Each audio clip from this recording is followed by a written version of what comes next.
Tonight we stand at the edge of a vanished world, not a world of caves, or crude beginnings, or simple tribes wandering in ignorance beneath indifferent stars.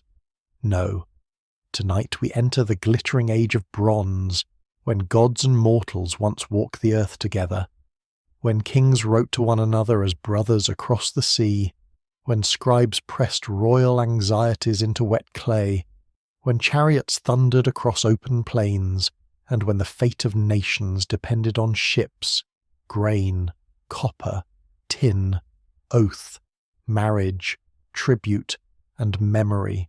It was a world of palaces. Great halls rose beneath the sun. Painted walls glowed with processions of warriors, priests, servants, musicians, and animals brought from lands beyond the horizon.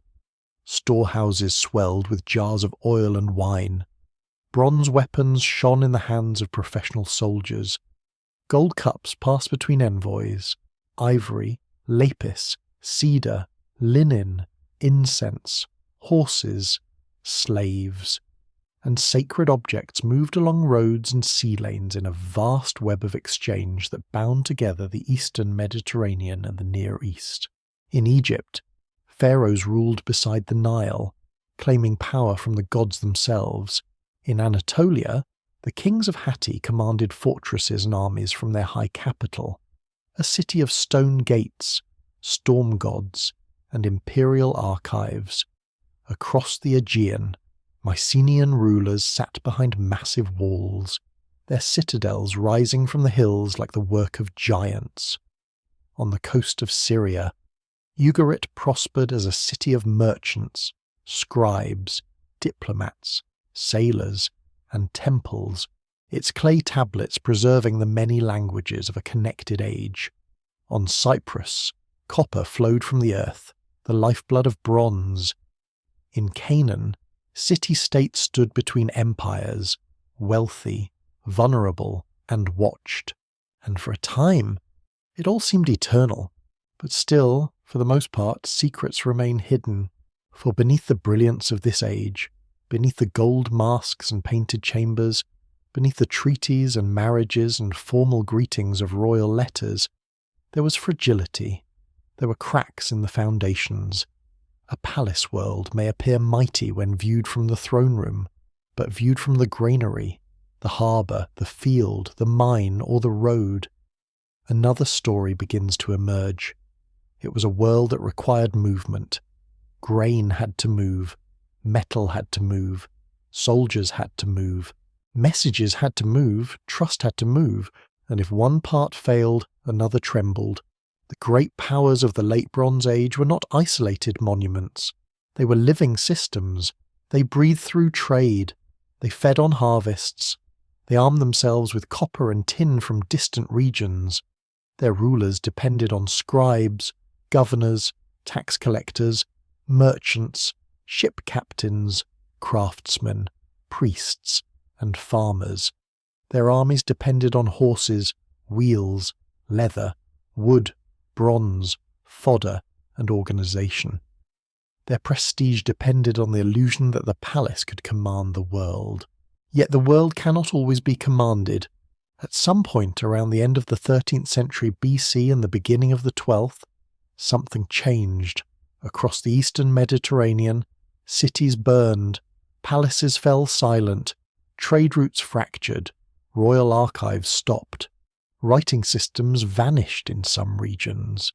Great kingdoms staggered, then collapsed. Populations moved. Old gods lost their temples. New peoples appeared in the archaeological record. Long-established orders came undone with astonishing speed. In the ruins, archaeologists have found destruction layers, charred beams, crushed storage jars, fallen walls, arrowheads, abandoned tablets, burned rooms, emergency letters never sent or never answered.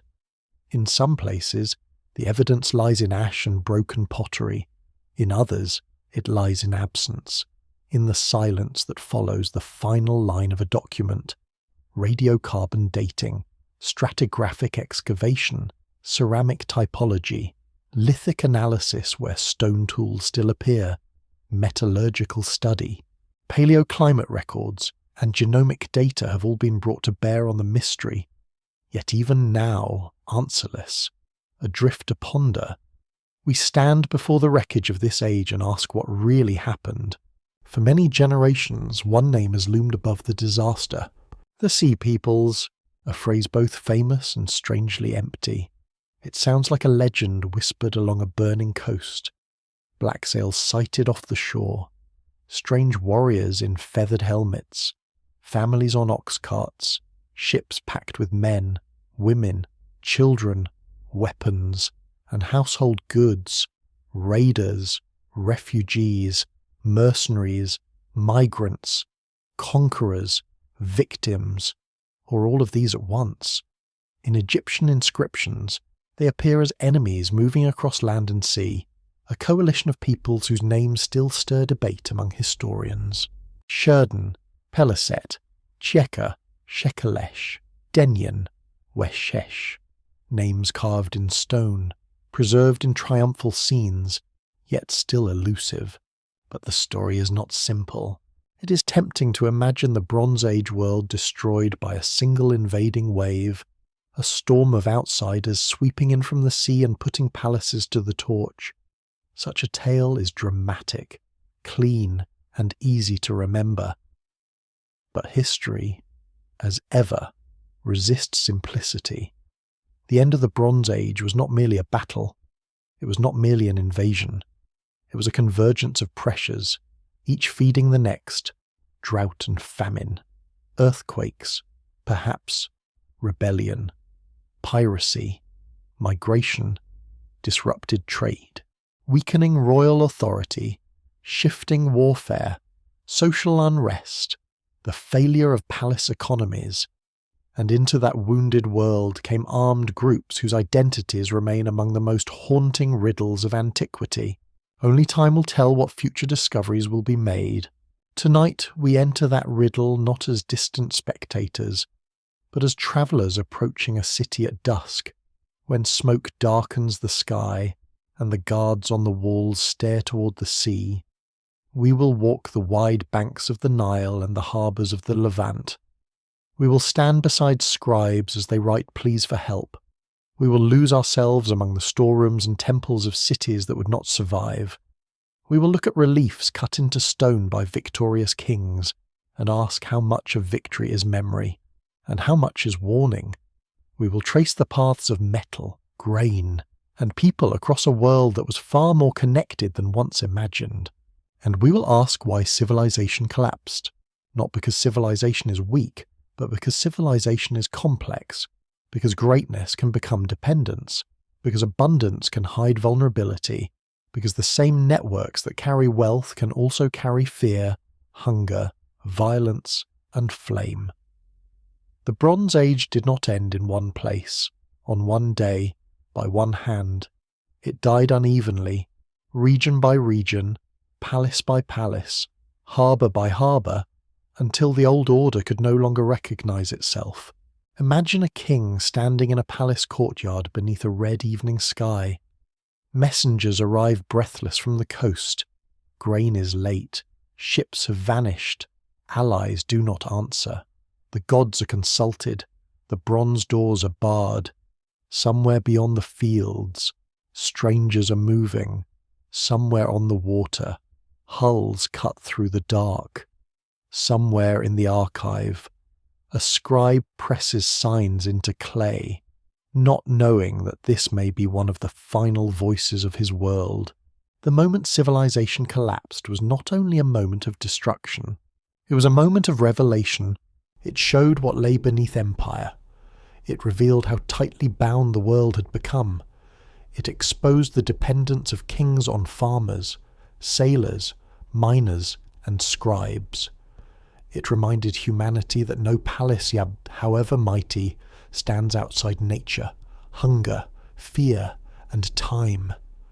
And from the ruins, new worlds would rise, smaller perhaps, poorer perhaps, but alive. Iron would spread, alphabets would travel, new kingdoms would form, Old memories would become epic. The age of bronze would become legend. So tonight, before the ash settles, before the tablets are buried, before the palace gates fall silent, we begin at the edge of catastrophe. Take a moment to like the video and subscribe, but only if you genuinely enjoy what I do here. And as always, let me know where in the world you're watching from and what the local time is where you are. At the height of the Late Bronze Age, the world of the Eastern Mediterranean did not resemble a scattered map of lonely kingdoms.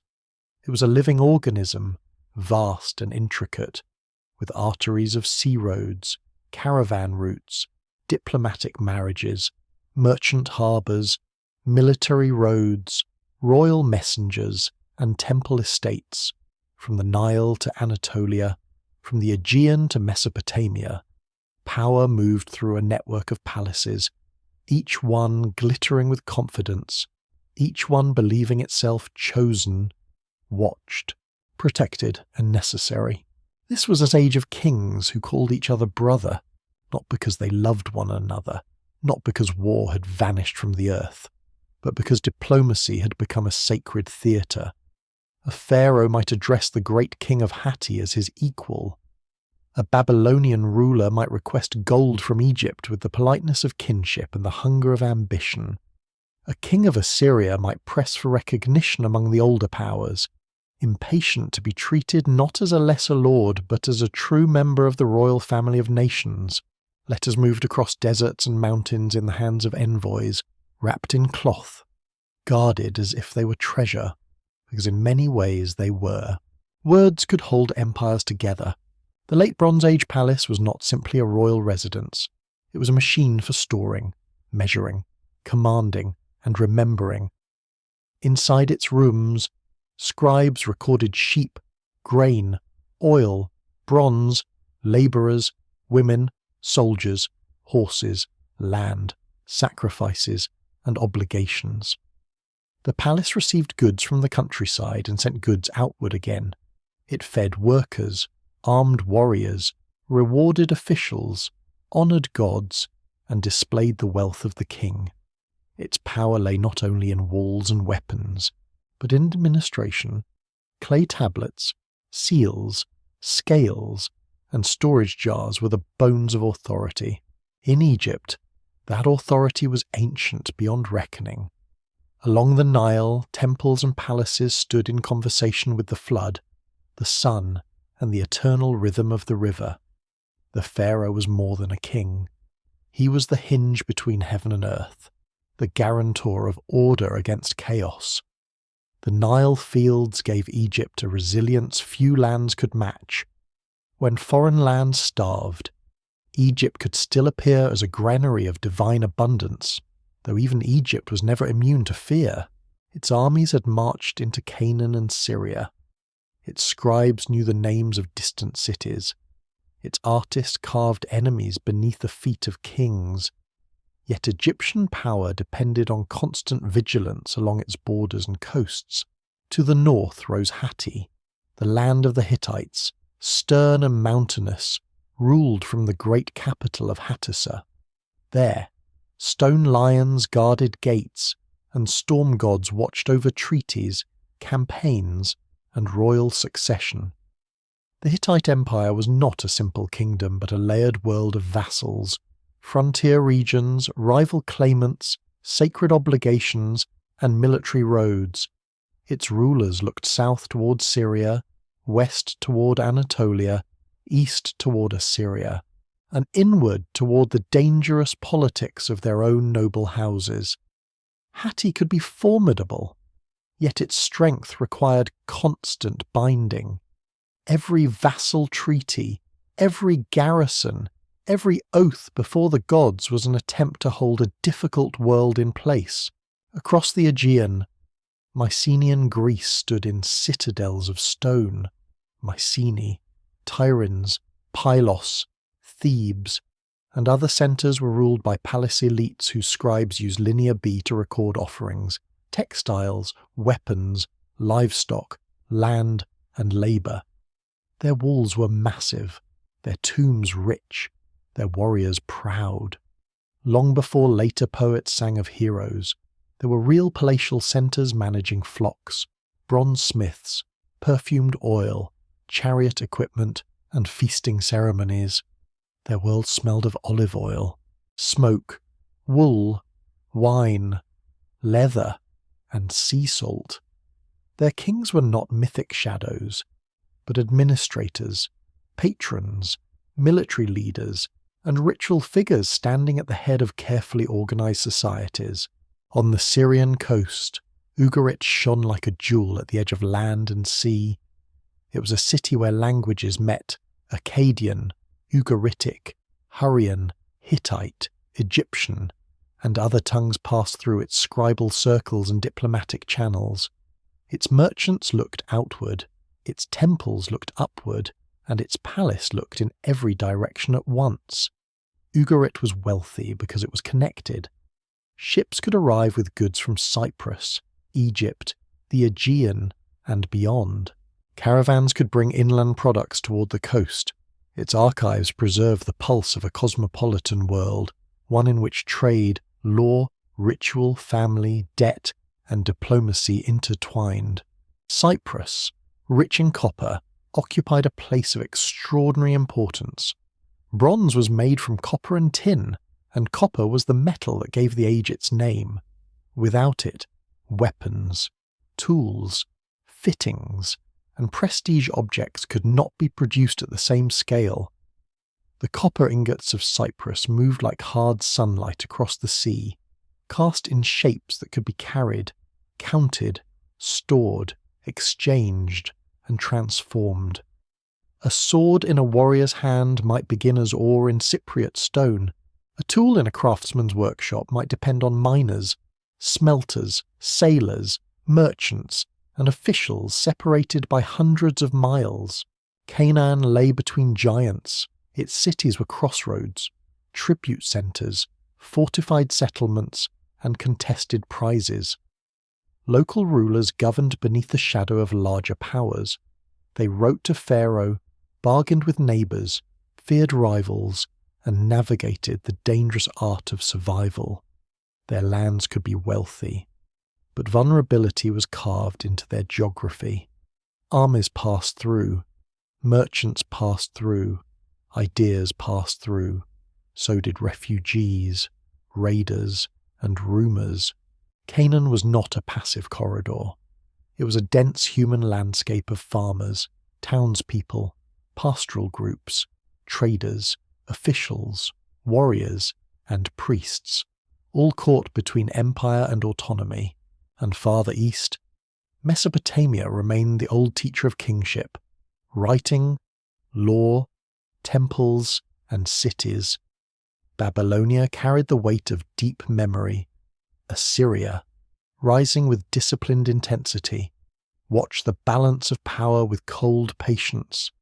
The great riverlands of the Tigris and Euphrates had long known the cycles of conquest, rebuilding, divine favour, and ruin. They understood that cities could fall and rise again. Yet even there, beneath the old confidence, the wider world was changing. The splendour of this age was real. The jewellery was real. The palaces were real. The feasts, armies, treaties, and ships were real. Archaeology has uncovered the storage rooms, the tablets, the weapons, the tombs, the imported pottery, the seals, the ivory, the frescoes, and the burned remains of buildings that once stood alive with human purpose. Stratigraphic excavation lets us descend through these lives layer by layer. Ceramic study traces movement and influence. Metallurgical analysis reveals networks of supply. Genomic data, where preservation allows, begins to show the movement of people behind the movement of objects. Yet the very brilliance of this system depended on coordination.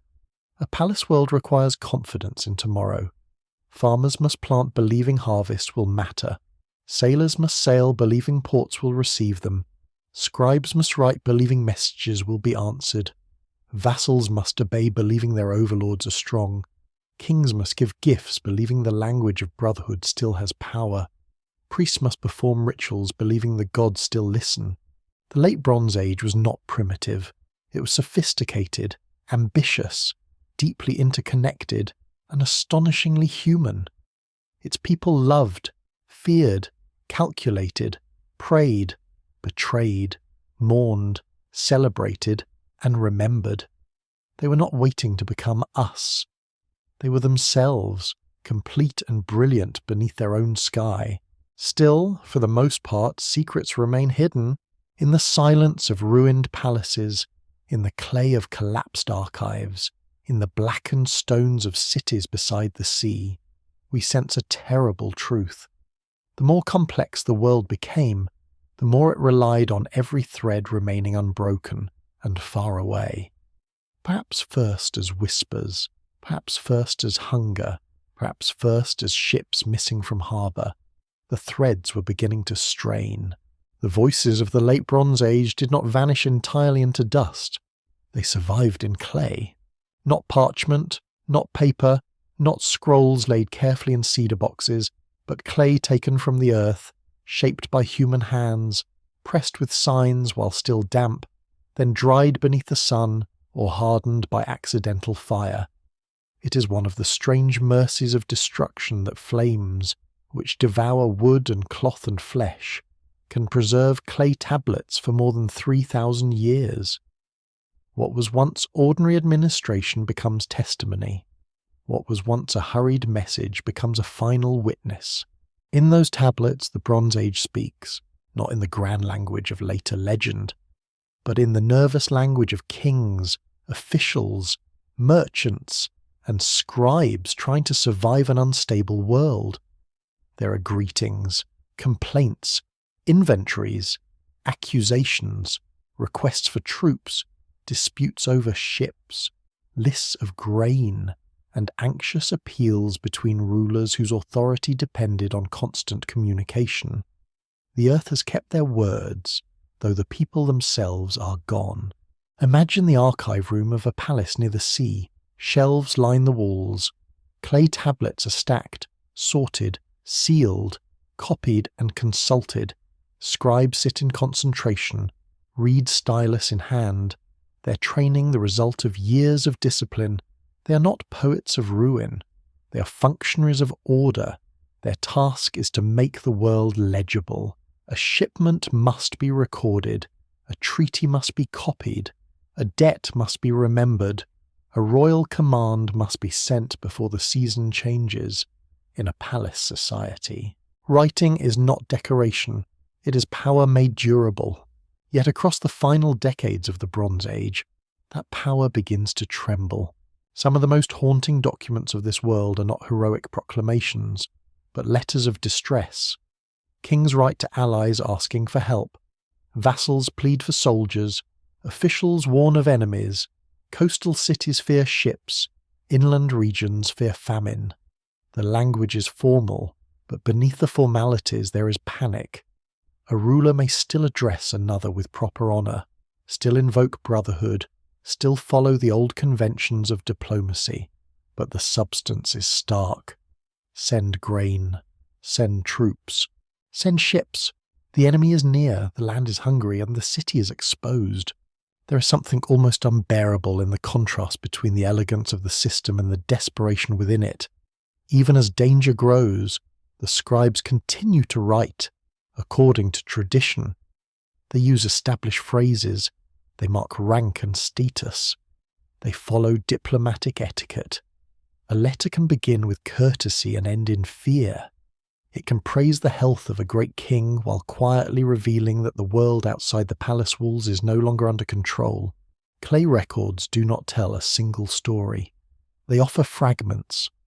One message speaks of ships, another of grain, another of missing messengers, another of loyalty questioned, another of enemies moving through the land, like pottery sherds scattered across an excavation trench.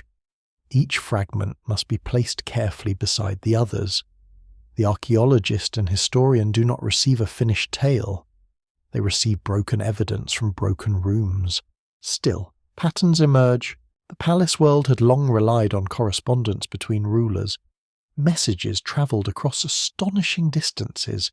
A clay tablet might be written in one kingdom, carried by envoys through dangerous terrain, delivered to another court, read aloud, answered, copied, stored, and eventually forgotten. The very act of writing assumed that roads remained open, borders negotiable, and diplomatic norms intact. When letters begin to show fear of disruption, they reveal more than local trouble. They reveal that the channels connecting the world were becoming uncertain. A king cut off from communication is still a king in title, but his world has already shrunk. The archive is therefore one of the great archaeological windows into collapse. Stratigraphic excavation can show where tablets were found, whether they lay in burned destruction debris, whether they belonged to a room suddenly abandoned, whether they were baked by the fire that consumed the building. Their physical context matters as much as their words. A tablet found in a palace archive is not merely a text. It is an object trapped in the final arrangement of a human institution. Some tablets were never meant to last. They were administrative tools, used for a season, then discarded or recycled. Others carried royal importance, yet all of them, once buried beneath fallen walls, became part of the deep record. The palace fire turned temporary clay into permanent memory. From this memory comes one of the most chilling impressions of the late Bronze Age collapse. The people living through it didn't necessarily know they were living through the end of an age. They knew of immediate threats. They knew that enemies had appeared, that harvests had failed, that ships were missing, that orders were delayed, that allies were unreliable, that roads were unsafe. But did they understand the scale of what was happening? Did a scribe pressing signs into clay realize that the writing system of his world might soon disappear from that land? Did a king demanding help imagine that no answer would come because the system capable of answering was itself falling apart? Answerless, adrift to ponder, we are left with their unease. The letters from this dying age are not only records of crisis, they are records of expectation. They show people still expecting the old world to function. A ruler asks for aid because aid should be possible. An official reports danger because someone in authority should respond. A city warns of attack because defense remains thinkable. Collapse becomes visible precisely because the documents preserve the effort to prevent it. There is tragedy in that effort. A palace can burn quickly, but its failure begins earlier, in delays, shortages, rumours, and strained obligations. A shipment does not arrive. A border town sends word of unrest. A vassal hesitates. A harvest is poor. A merchant route becomes dangerous. A garrison is too small. A king demands what his officials can no longer supply. The archive records these tremors, not always clearly, not always dramatically, but enough. The tablets also reveal a world of astonishing literacy within elite circles. Scribes moved between languages and conventions. Akkadian served as a diplomatic language across much of the region, while local scripts and tongues flourished in their own settings. Writing connected courts that did not share everyday speech. It allowed rulers to perform equality, dependence, anger, flattery, and obligation across distance. The system was intellectual, disciplined, and cosmopolitan, and yet writing could not stop hunger. It could not conjure copper from a blocked route. It could not make ships return from hostile waters. It could not hold city gates against men with fire. In the final silence of some archives, the most powerful evidence is absence. The correspondence stops. The accounts end. The scribal hand disappears. No final chapter announces the fall. No calm historian steps forward to explain the meaning. There is only the last tablet, the last line, the last administrative gesture of a world still trying to remain itself. Still, for the most part, secrets remain hidden. Beneath the dust of these archives lies a truth both intimate and immense. Civilizations do not collapse as abstractions. They collapse through messages unanswered, granaries emptied, harbours watched with dread, officials overwhelmed, and ordinary people forced to move before hunger or violence reaches their doors. The clay tablets do not shout, they whisper. But in that whisper, we hear the sound of an age losing its balance.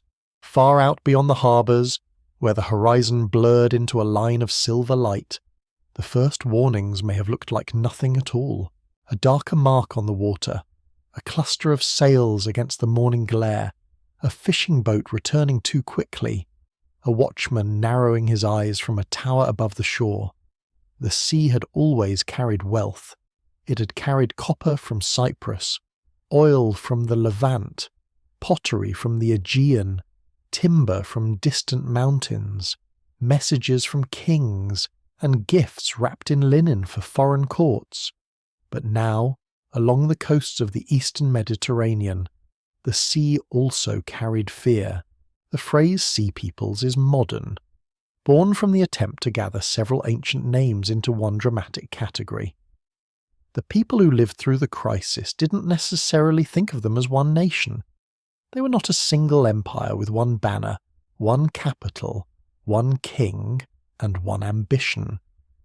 They were a moving phenomenon, groups with different names, different origins, different motives, and perhaps different languages appear in the surviving record, sometimes as raiders, sometimes as soldiers, sometimes as migrants, sometimes as entire communities in motion. And this is where the mystery begins to darken, for the sea was not an empty wilderness. It was known, crossed, mapped by experience, remembered in stories, and navigated by men who understood winds, currents, coastlines, stars, reefs, and harbours. Bronze Age sailors were not helpless wanderers. They were skilled, practical, and courageous. Their ships linked worlds. Their knowledge was inherited through generations of risk. To sail was to enter danger, but also to enter opportunity. A ship could make a family wealthy. A fleet could supply a kingdom. A raid could destroy a town before an army ever arrived.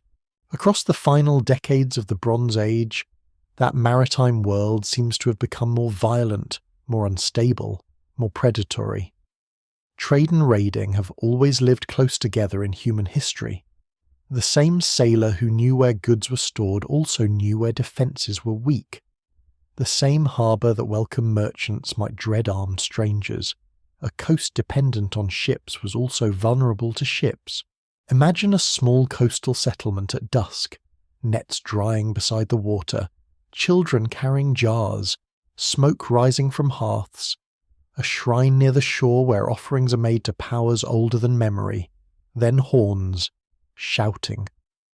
A signal fire lit too late, hulls sliding toward the beach, men leaping into shallow water with round shields, long blades, spears, and torches. Not a formal siege, not a royal battle with chariots and standards. Something faster, more intimate, more terrifying. The archaeological record cannot always tell us whether those who burned a settlement arrived by ship, by land, or from within the social order itself. A destruction layer is mute until carefully questioned. Stratigraphic excavation may reveal sudden burning, smashed pottery, collapsed walls, and human remains, but it cannot always name the attackers. The temptation is to see every ash layer as the footprint of the sea peoples. That temptation must be resisted. Still, the pattern of coastal danger is difficult to ignore. Ancient Egyptian inscriptions speak of groups moving across sea and land, with families, carts, ships, and warriors. These scenes are not neutral reports. They are royal propaganda, carved to magnify the pharaoh, to show Egypt as the fortress of order against chaos. Yet even propaganda can preserve fragments of reality. The images of enemy ships, strange helmets, ox carts, women and children, and warriors with distinctive weapons suggest more than simple piracy. They hint at movement on a human scale. the migration of communities driven by forces still debated. Who were they when they first appeared off the shore? Perhaps some were displaced from failing kingdoms. Perhaps some were mercenaries who had once served great powers and then turned against their former masters. Perhaps some were coastal populations uprooted by famine, conflict, or political collapse. Perhaps some were opportunists drawn by weakness, men who understood that palaces depended on stored wealth and that the old defences no longer inspired fear. Perhaps some were victims before they became attackers. Still, for the most part, secrets remain hidden. The names themselves feel like broken pieces of a larger map. Sheridan, Shekelesh, Peliset, Cheka, Denyen, Weshesh, Luka. Some may connect with regions known from other records. Some may reflect ethnic groups, warrior bands, political labels, or Egyptian attempts to classify outsiders. Their identities blur because identity in the Bronze Age was not always fixed in the way modern maps encourage us to imagine. A person could be a sailor, a raider, a hired soldier, a refugee, a husband, a father, a servant of one king this year and an enemy of another the next. The Sheridan, for instance, appear in Egyptian sources even before the final crisis, sometimes as enemies, sometimes as elite troops serving Egypt. This alone should make us cautious. A people named in battle against a kingdom could later fight for that kingdom. The boundaries between foreign enemy and valued warrior were porous. Bronze Age rulers recruited strength wherever they could find it. Men from distant coasts could become bodyguards, garrison troops, or raiders depending on circumstance. The Luka are often associated with southwestern Anatolia, a land of rugged coasts and difficult control. They appear in diplomatic records as troublesome, mobile, and hard to subdue. To a palace state, such groups could seem like shadows at the edge of order, not because they lacked sophistication, but because they did not fit neatly into palace administration. They moved through landscapes where imperial command thinned, where mountains, islands, and coves offered refuge. The Peliset would later be associated by many scholars with the Philistines of the southern Levant, though the path from Egyptian inscription to archaeological culture is complicated and fiercely studied. Their appearance raises questions of migration, settlement, adaptation, and memory. Were they invaders who became settlers? Were they mixed communities formed from many displaced groups? Did they bring Aegean-style pottery, food habits, and architecture into a new homeland? Or did local and foreign elements blend more gradually? Only time will tell what future discoveries will be made. What matters first is not a single answer, but the sense of movement. The old palace world had been built on controlled exchange, but now uncontrolled movement was reshaping the map. People were on the roads. People were at sea. Armed men were available in dangerous numbers. Families may have been searching for new lands. Ships that once connected royal economies could now bypass, threaten, or destroy them. And the psychological power of the sea must not be underestimated. A land army could be watched as it approached through valleys, roads, and plains. Its movement left dust, rumour, and warning. But ships could appear suddenly. They could strike at harbours, sanctuaries, warehouses, and undefended villages. They could vanish before a palace army assembled. They could carry not just warriors, but stories, terror, and uncertainty from coast to coast. In such a world, fear multiplied faster than fact. A burned town became a warning. A missing merchant became an omen. A late shipment became a sign that the sea lanes were no longer safe. A king hearing of ships near one coast might wonder whether his own harbour would be next. The sea peoples, whoever they were in full human complexity, became the face of a wider disorder. Their sails gathered the anxieties of an entire age. Picture the watchfires along the coast, one flame answering another across the dark, men standing beside spears, listening to waves break below. Behind them, storehouses filled with grain and oil. Beyond them, the black water, restless and unreadable. Somewhere out there, hulls are moving. Somewhere, oars dip quietly. Somewhere, the old sea roads are becoming roads of exile, hunger, ambition, and war. The horizon was no longer a promise. It was a question. On the coast of northern Syria, where the land opens toward the Mediterranean and the winds carry the scent of salt, dust, cedar, and smoke, there once stood a city whose final hours remain among the clearest and most haunting windows into the end of the Bronze Age. Its name was Ugarit. To call Ugarit merely a city is to shrink it.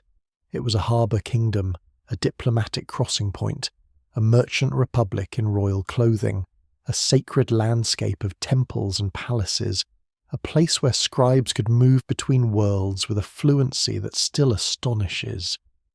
Here, ships came in from Cyprus and the Aegean. Caravans moved inland towards Syria and Mesopotamia. Envoys carried messages to and from the courts of great kings. Merchants counted metals, textiles, grain, oil, wine, and luxury goods. Priests made offerings to gods whose names would echo faintly through later traditions. Families lived, traded, argued, inherited, worshipped, and feared. Ugarit was connected, and connection was its glory. Connection was also its danger. The city lay close to the sea, open to the very networks that had made it wealthy. Its prosperity depended on movement across water and land. Its palace archive reveals a world of administration, legal agreements, religious texts, international letters, and urgent communications. The tablets of Ugarit are not a single window but a house of windows, each opening onto a different chamber of late Bronze Age life. Through them, we glimpse business and belief, law and kingship, household affairs and international dread. Then came the fire. Stratigraphic excavation at the site revealed destruction deposits that speak with grim clarity. Burned buildings, fallen walls, collapsed roofs, broken jars, tablets baked by the heat of catastrophe. The palace and parts of the city were consumed, and the destruction was not followed by immediate recovery on the same scale. Ugarit did not simply suffer a temporary wound. It was ended as a major Bronze Age centre. One of the most chilling aspects of Ugarit's fall is the sense of interruption. Archaeologists do not find a city calmly emptied, carefully dismantled, or slowly fading into poverty. They find a living institution cut short. Administrative tablets remained in place. Letters were left in the archive. The city's final written voices preserve a landscape of anxiety. They speak of danger at sea, of enemy ships, of military vulnerability, of a kingdom whose forces may have been absent when most needed. A famous exchange from the final period gives the impression of a city watching disaster approach while struggling to understand its scale. The precise interpretation of such letters is debated, as all serious archaeology must allow debate, but the emotional force remains unmistakable. There are warnings of hostile ships. There are requests and reports shaped by urgency. There is the terrible implication that Ugarit's defences were not where they needed to be. Troops and chariots may have been committed elsewhere, perhaps serving overlords or allies, while the homeland itself stood exposed. This is the nightmare of a palace system. A kingdom may possess soldiers, but not in the right place. It may have allies, but not in time. It may have ships, but not enough. It may know danger is coming, yet lack the power to gather all necessary force before the blow falls. In a complex world, collapse often appears not as total ignorance, but as delayed response. The information exists, the fear exists, the mechanisms exist, but coordination fails. Ugarit's destruction therefore feels painfully modern. It shows a society not blind, not foolish, not primitive, but overwhelmed.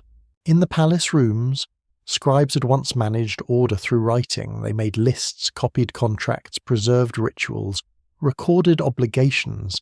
Every tablet implied control. Every seal implied recognition. Every archive implied continuity. Then fire entered the archive. Clay hardened in the heat. The palace, built to organize a kingdom, became a kiln for its own memory. The image is almost unbearable. A scribe sets down a tablet, perhaps intending to return. A messenger waits.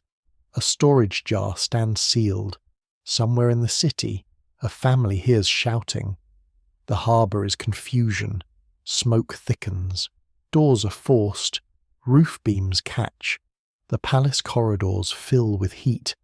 The careful categories of administration, grain, labour, tribute, shipment, oath, debt, vanish beneath flame. Yet the tablets endure, not because people saved them, but because destruction did. Archaeology works patiently inside that paradox. The trowel uncovers what fire preserved. The excavator separates layers of occupation from layers of destruction. Ceramic analysis studies the vessels in use at the end. Radiocarbon dating helps anchor sequences of ruin and occupation. Metallurgical study examines weapons and tools. The archive gives dates, names, and political relationships. But the ground gives context. Neither text nor trench is enough alone. Together, they form a conversation across 3,000 years. Still, for the most part, secrets remain hidden. Who struck the final blow against Ugarit? Was it a seaborne assault by groups linked to the Sea Peoples? Was it part of a wider chain of regional warfare? Were local enemies involved? Did famine and political fracture weaken the city before attackers came? Did its fall happen in a single terrible event, or through a compressed sequence of crises? The evidence points strongly toward violent destruction at the end of the Late Bronze Age. But the full human story remains fractured. What can be said is that Ugarit stands at the crossing of many explanations. It was vulnerable to maritime violence. It depended on international trade. It was tied to larger powers. It lived in a region exposed to military movement. It preserved documents that hint at crisis. Its destruction layer anchors the sense that something more than ordinary warfare was unfolding. And Ugarit was not alone, but within its own walls, the catastrophe becomes intimate. A collapse that can sound abstract when described across maps becomes real when seen in one city. The palace does not represent a statistic, it represents people. The burned storerooms held food gathered by labour. The tablets were written by trained hands. The houses belonged to families. The temples held offerings made in hope. The harbour was not only an economic zone, but a place of return, farewell, rumour, and prayer. Perhaps the most haunting thought is that Ugarit's people may have believed the crisis could be survived. Cities had faced war before, kings had changed, enemies had raided, harvests had failed, ships had been lost. The Bronze Age was not a paradise of peace. Its inhabitants knew danger well. What they may not have known was that this danger belonged to a wider unravelling, that the familiar powers capable of restoring order were themselves weakening, that help might not come because the old world was burning in many places at once. Answerless, adrift to ponder, we stand in the ashes of Ugarit and listen, not to a single scream, not to one decisive battle cry, but to the sound of interruption, a sentence unfinished, a shipment unreceived, a letter unanswered, a ritual unperformed, a city whose last archive became its tomb. The ruins do not give us everything. They never do. They give fragments, and the fragments are enough to wound the imagination. Beneath the soil lies a palace that once believed in tomorrow. Its scribes wrote as if the system would continue. Its merchants traded as if ships would keep arriving. Its rulers negotiated as if power could still be balanced through message, oath, and alliance. Then the sea road darkened. The palace burned. The tablets remained. On the walls of Medinet Habu and the hot light of western Thebes, Egypt carved its answer to catastrophe in stone. There, beneath the gaze of gods and kings, ships clash in a crowded river mouth. Warriors tumble into the water. Archers draw their bows. Enemy vessels twist beneath assault. Hands reach upward. Oars break. Shields rise. Captives are marched away in defeat. Above the violence stands the pharaoh, immense, controlled, victorious, the living embodiment of order. His enemies are many. His authority is singular. The king was Rameses III.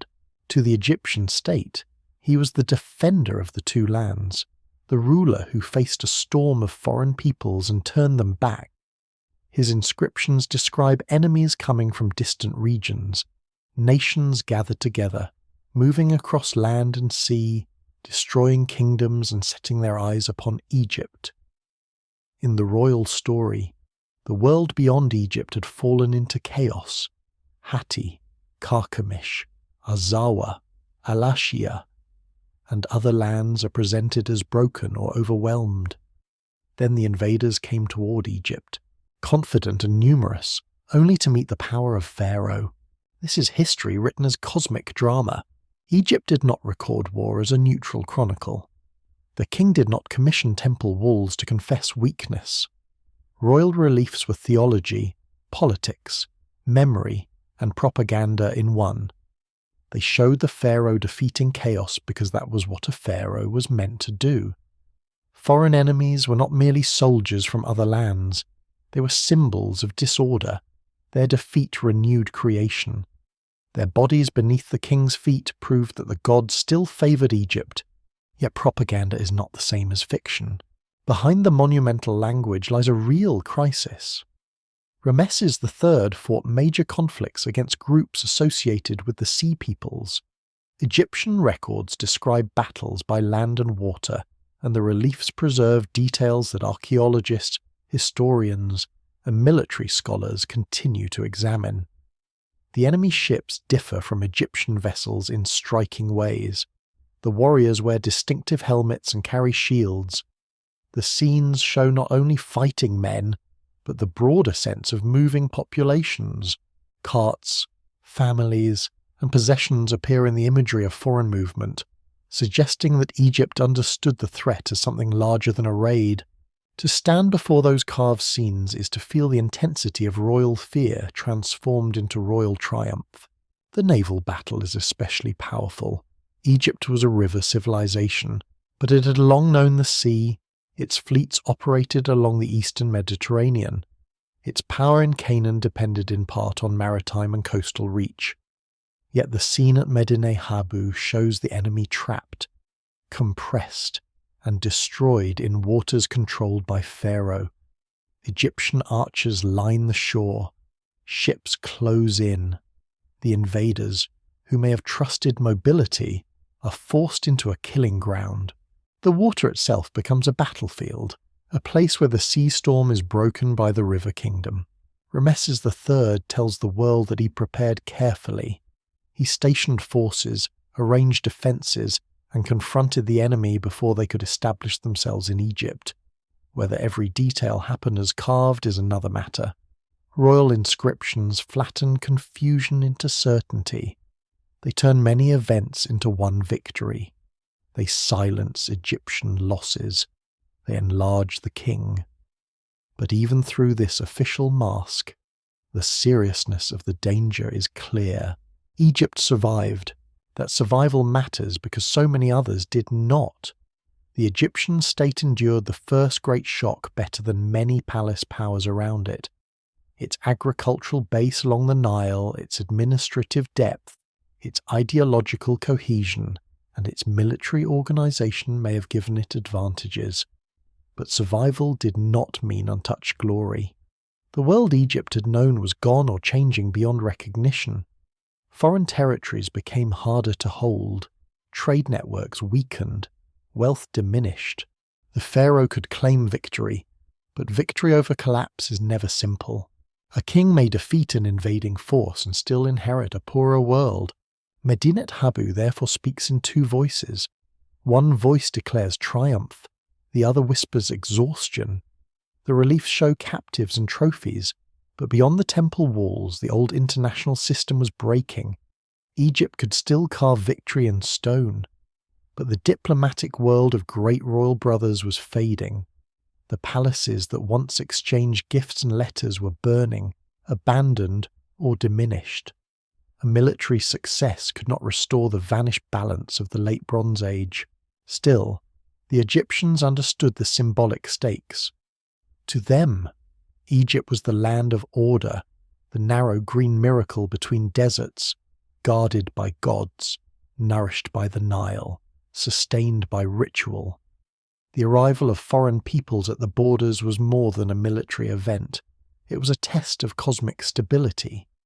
The pharaoh's duty was to hold back the flood of chaos, to make the world whole again through force, sacrifice, and display. And what a display it was! The walls do not merely say that Egypt won. They show bodies, they show ships, they show hair, helmets, hands, ropes, weapons, and the counting of severed trophies. They force memory into stone so that future generations cannot miss the message. The enemies came, the king struck, Egypt endured, the gods were satisfied. Yet the historian must look carefully at what is shown and what is not. Where did these peoples come from? How many were warriors and how many were families? Were they driven by hunger? Were they seeking land? Had they already destroyed cities? Or were they themselves fleeing destruction? Did Egypt face a single coordinated invasion, or several linked movements remembered as one great crisis? The reliefs give names and images, but they do not give the inner lives of the defeated. The captives on the walls of Medinet Habu remain silent. They do not tell us whether they left their homelands willingly. They do not tell us what fields failed behind them, what kings collapsed, what harbours burned, what children died on the road, what bargains were made between warrior chiefs, what gods they carried, what songs they sang, what griefs hardened into violence. In Egyptian stone, they are enemies. In human history, they were people caught in a world breaking apart. This is where the mystery deepens. The sea peoples are visible in Egyptian victory scenes, yet visibility does not mean clarity. They appear at the exact point where royal ideology, real warfare, migration, and regional collapse collide. Egypt gives us the most famous images of them, but Egypt saw them through the eyes of a state defending itself. A temple wall is a magnificent source, but it is not a confession. It is a monument. Stratigraphic excavation at sites across the region, radiocarbon dating of destruction levels, comparative study of pottery, weapons, and settlement patterns, and the slow accumulation of genomic data all help balance the Egyptian account. The reliefs are one piece in a larger mosaic. They preserve the drama of confrontation, but the causes lie scattered across drought records, burned cities, broken trade, displaced communities, and political failure. Still, for the most part, secrets remain hidden. Rameses III may have saved Egypt from immediate destruction, but he could not save the age that had produced him. His victory was real enough to be carved in stone, yet it stands at the edge of decline. Later Egypt would continue, adapt, and remember. But the empire of earlier centuries would never command the same world in the same way. The triumph at Medinet Habu is therefore both a climax and a warning. Picture the temple in its first brightness, painted reliefs vivid beneath the sun, priests moving through sacred courts, soldiers seeing their enemies fixed forever in defeat, the pharaoh presenting himself to gods who had granted victory. Beyond the cultivated Nile Valley, the deserts burned. Beyond the deserts, the Levant trembled. Beyond the Levant, the sea roads carried wreckage, rumour, and human movement. Egypt had faced the flood. Egypt had not drowned. But the waters had changed the world. Who were the sea peoples? The question sounds simple until one steps into it. Then the ground gives way.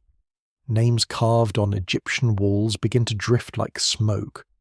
Pottery styles travel farther than people. Weapons cross borders through trade, theft, imitation, and service. A helmet may mark identity, or fashion, or military habit. A settlement may reveal newcomers, or local communities adopting foreign ways, or both. The ancient world does not always obey the neat borders that modern imagination tries to draw around it. The sea peoples were not one people. They were a gathering of names, movements, memories, fears, and encounters. They appear most famously in Egyptian records, but those records are written from the viewpoint of a kingdom under threat. Egypt named what it faced, but naming is not the same as understanding.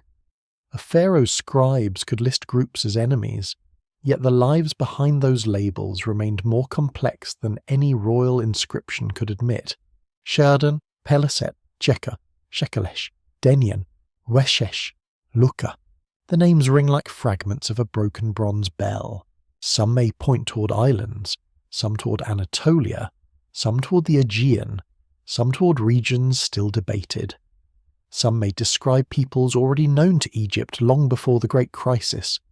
Others seem to emerge more clearly during the Age of Collapse. The problem is that ancient names are not always stable. They can shift in spelling, meaning, and political use.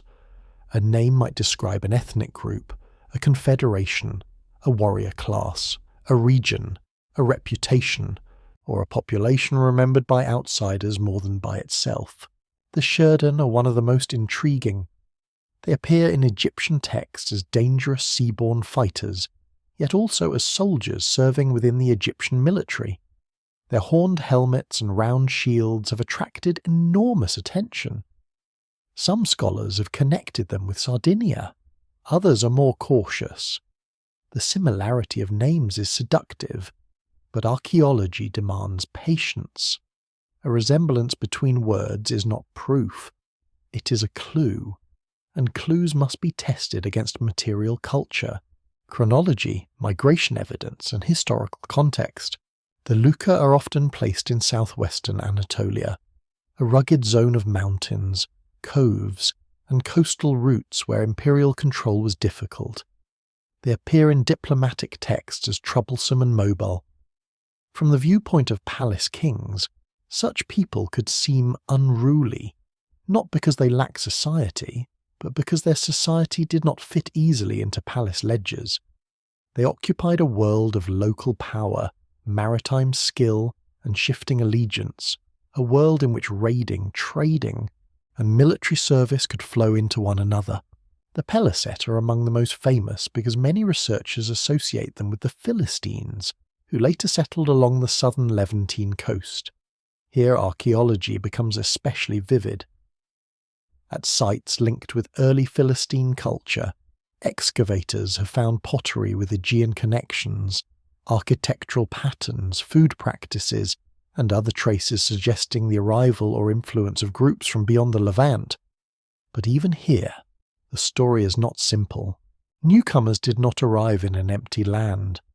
They entered a landscape already inhabited, already ancient, already shaped by Canaanite life. What emerged was not a frozen transplant of one foreign people, but a new cultural mixture. Identity is made in motion. A family forced from one coast to another does not remain unchanged. A warrior band hired by a foreign ruler may marry locally, adopt local gods, keep old foods, abandon old customs, and invent new traditions. Children born in settlement after migration inherit memory in fragments. A pot may carry the shape of an old homeland while its clay comes from a new one. A burial custom may persist for a generation, then fade. A name may survive long after language changes. Archaeology catches these transformations in broken glimpses. This is why the search for the Sea Peoples has become a multidisciplinary puzzle. Ceramic analysis studies pottery forms and decoration, asking where styles began, how they spread, and what they meant to those who used them. Metallurgical study examines swords, spearheads, armour, and tools, tracing technological habits and trade connections. Settlement archaeology looks at house plans, fortifications, storage methods, cooking practices, and diet. Radiocarbon dating helps refine timelines, though dates always require careful calibration and interpretation. Genomic data, where ancient DNA can be recovered, gives another line of evidence, sometimes revealing movement of people, sometimes showing continuity beneath visible cultural change. But genomic data does not replace archaeology. Bloodlines do not equal identity. A person with ancestry from one region may speak the language of another, worship the gods of a third, and serve in the army of a fourth. The ancient Mediterranean was not a world of pure populations sealed behind walls. It was a world of ports, marriages, captives, merchants, sailors, envoys, craftsmen, mercenaries, and refugees. Human beings moved constantly, and with them moved stories, objects, skills, diseases, gods, and grief. The weapons of the Sea Peoples have also drawn attention. Long swords, round shields, feathered or horned helmets, and distinctive ship forms appear in Egyptian imagery. Yet royal art must be treated with caution. Egyptian artists followed conventions. They emphasized difference. They made foreigners visually recognizable for ideological reasons. A helmet in a relief is evidence, but it is also representation. It shows what Egypt wanted viewers to see. Ordered Egyptians against strange and defeated outsiders. Still, the imagery cannot be dismissed. The ships carved at Medinet Habu are among the most important visual sources for Bronze Age naval warfare. Their high ends, rigging, and crowded decks suggest real observation filtered through artistic tradition. They show the invaders as maritime fighters, but not only that, they show the sea as a theatre of crisis, where mobility and violence had become inseparable. The Sea Peoples may have been many things at once. Some were likely professional warriors. The late Bronze Age was full of them. Great kings needed soldiers, and soldiers needed patrons. When states weakened, men trained for war did not vanish. They searched for new masters, new plunder, new land, new futures. Some groups may have begun as mercenaries and become migrants. Others may have been displaced farmers forced into violence. Some may have joined coalitions because survival required numbers. Hunger makes alliances that ideology never could. A starving village does not ask whether history will call it an invasion or a migration. It moves. It follows leaders who promise food. It carries children, tools, weapons, household gods, and memory. It negotiates when possible and fights when necessary. From the viewpoint of settled kingdoms, such movement appears as terror. From the viewpoint of the displaced, it may appear as the last road left open. This is the heart of the riddle. The Sea Peoples were destroyers in some places, settlers in others, soldiers in others, and perhaps victims everywhere. Their arrival marks the breakdown of palace control, but they were also products of that breakdown. They did not descend from mythic darkness to shatter a perfect world. They emerged from the same troubled system they helped bring down. Still, for the most part, secrets remain hidden. No single homeland has been proven for all of them. No single cause explains all their movements. No single archaeological signature can be stamped across the Mediterranean and called the Sea Peoples without risk. They remain a horizon phenomenon, seen most clearly at the edge of collapse, where texts, ruins, and human movement meet. Perhaps that is why they continue to haunt the imagination. They are both named and unknown, visible and hidden, human and legendary.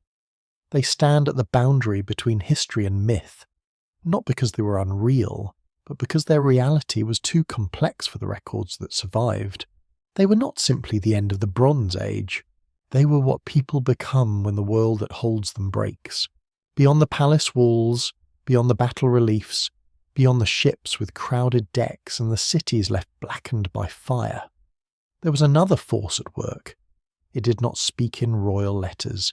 It did not carve its victories into stone. It did not wear a feathered helmet or carry a bronze sword. It was the sky. The end of the Bronze Age cannot be understood only through kings and warriors. To enter the deeper chamber of the mystery, one must leave the throne room and walk into the fields. One must stand where farmers watch the horizon for clouds that did not come. One must kneel beside dry soil and feel it break apart in the hand. One must look at rivers running low, wells failing, animals thinning, and storehouses becoming places of argument rather than abundance. Climate does not destroy civilizations in the manner of an army. It presses, it weakens, it exposes, it narrows choices. A drought may not burn a palace, but it can empty the granary that feeds the guards. It can push herders into the lands of farmers. It can make kings demand more from provinces that have less to give. It can turn tribute into resentment, taxation into desperation, and migration into necessity. In the Eastern Mediterranean and Near East, evidence from paleoclimate research suggests that the centuries around the collapse were marked by serious environmental stress in several regions. Lake sediments, pollen records, cave deposits, tree rings, and other natural archives have been studied for traces of changing rainfall and temperature. These are not chronicles written by scribes, but records written by the Earth itself. In them, scientists search for signals of drought, agricultural decline, and ecological disturbance. A cave deposit grows slowly in darkness, layer upon layer, as mineral-rich water drips from stone. A lake bed gathers pollen, dust, charcoal, and chemical signatures season after season. A tree ring widens in a generous year and tightens in a difficult one. These quiet records do not give us names, but they give us conditions. They show the stage on which human decisions were made. And the stage was changing. A drought across one kingdom is a crisis. Drought across many linked kingdoms is something far more dangerous. The late Bronze Age world depended on movement and exchange, but exchange requires surplus. If Egypt, Hatti, Cyprus, the Levant, and the Aegean all face pressure at once, the old solutions begin to fail. A hungry land cannot easily rescue another hungry land. A king short of grain cannot send grain as diplomacy. A port without cargo cannot maintain trade. A population without food may no longer obey. This is the hidden violence of hunger. It breaks loyalty before it breaks walls. The palace economies of the Bronze Age were built on collection and redistribution. Grain came in from fields, oil came in from orchards, livestock came in from herds, labour came in through obligation, metal came through long-distance exchange. The palace stored, counted, and controlled these flows. In good years, the system looked magnificent. In bad years, it could become brittle. When harvest failed, the palace still needed to feed soldiers, craftsmen, labour gangs, priests, and dependent workers. It still needed to perform rituals, send gifts, and maintain appearances. The king could not easily confess weakness, because kingship itself depended on visible command. A drought therefore becomes political. Farmers may hide grain, officials may falsify accounts, local leaders may resist demands, hungry workers may flee, bandits may multiply, border groups may push inward, young men may join raiding bands, families may sell land, animals, tools, or children. Temples may receive fewer offerings, priests may proclaim rituals with greater urgency, the gods may be blamed, foreigners may be blamed, kings may be blamed in whispers, then in revolt. Still, for the most part, secrets remain hidden. We cannot stand in every field of the 13th century BC and measure every harvest. We cannot know each village's fear, but archaeology gives us glimpses. Changes in settlement patterns may show movement away from stressed areas. Storage facilities may suggest attempts to manage scarcity. Burn layers may show violence in a world already weakened. Animal bones may reveal shifts in diet. Botanical remains may show what crops were grown, consumed, or abandoned. Isotopic analysis can offer clues about water stress, mobility, and diet. Radiocarbon dating helps align these changes with wider sequences of disruption. The story is not one of climate alone. That would be too simple, and simplicity is often the enemy of truth. People had survived droughts before. Ancient societies were experienced in managing risk. They stored food, diversified crops, moved animals, prayed, traded, rationed, and fought. Environmental stress becomes catastrophic when it meets other forms of fragility. Drought does not need to be the only cause. It needs only to arrive at the wrong time, in the wrong system, across too wide a region.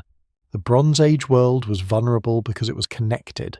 A failure of rainfall in one place could raise demand in another. A shortage of grain could increase piracy. Piracy could disrupt shipping. Disrupted shipping could prevent copper or tin from reaching workshops. Without metal, armies and tools suffered. Without secure roads, merchants withdrew. Without merchant traffic, palaces lost revenue and prestige. Without prestige, vassals reconsidered loyalty. Without loyalty, borders cracked. A dry year becomes a military problem. A failed harvest becomes a diplomatic problem. A hungry coast becomes a maritime problem. A river running low becomes a royal problem. Nature enters the archive not as weather, but as crisis. Imagine the wide fields of Anatolia beneath a pale sky. The soil is tired. The wells are watched. Cattle ribs show beneath hide. Messengers ride between fortified towns, carrying orders that sound less convincing with each passing month. In the Levant, farmers cut thin harvests and wonder how much the palace will demand. On Cyprus, metal may still be dug from the earth, but ships are less certain, crews more fearful, markets less stable. In the Aegean, palaces count stored grain with sharper attention. In Egypt, the Nile remains a blessing, yet even a blessed land must reckon with hungry neighbours and moving peoples. Hunger travels in human form. It walks with families on roads. It boards ships. It sharpens knives.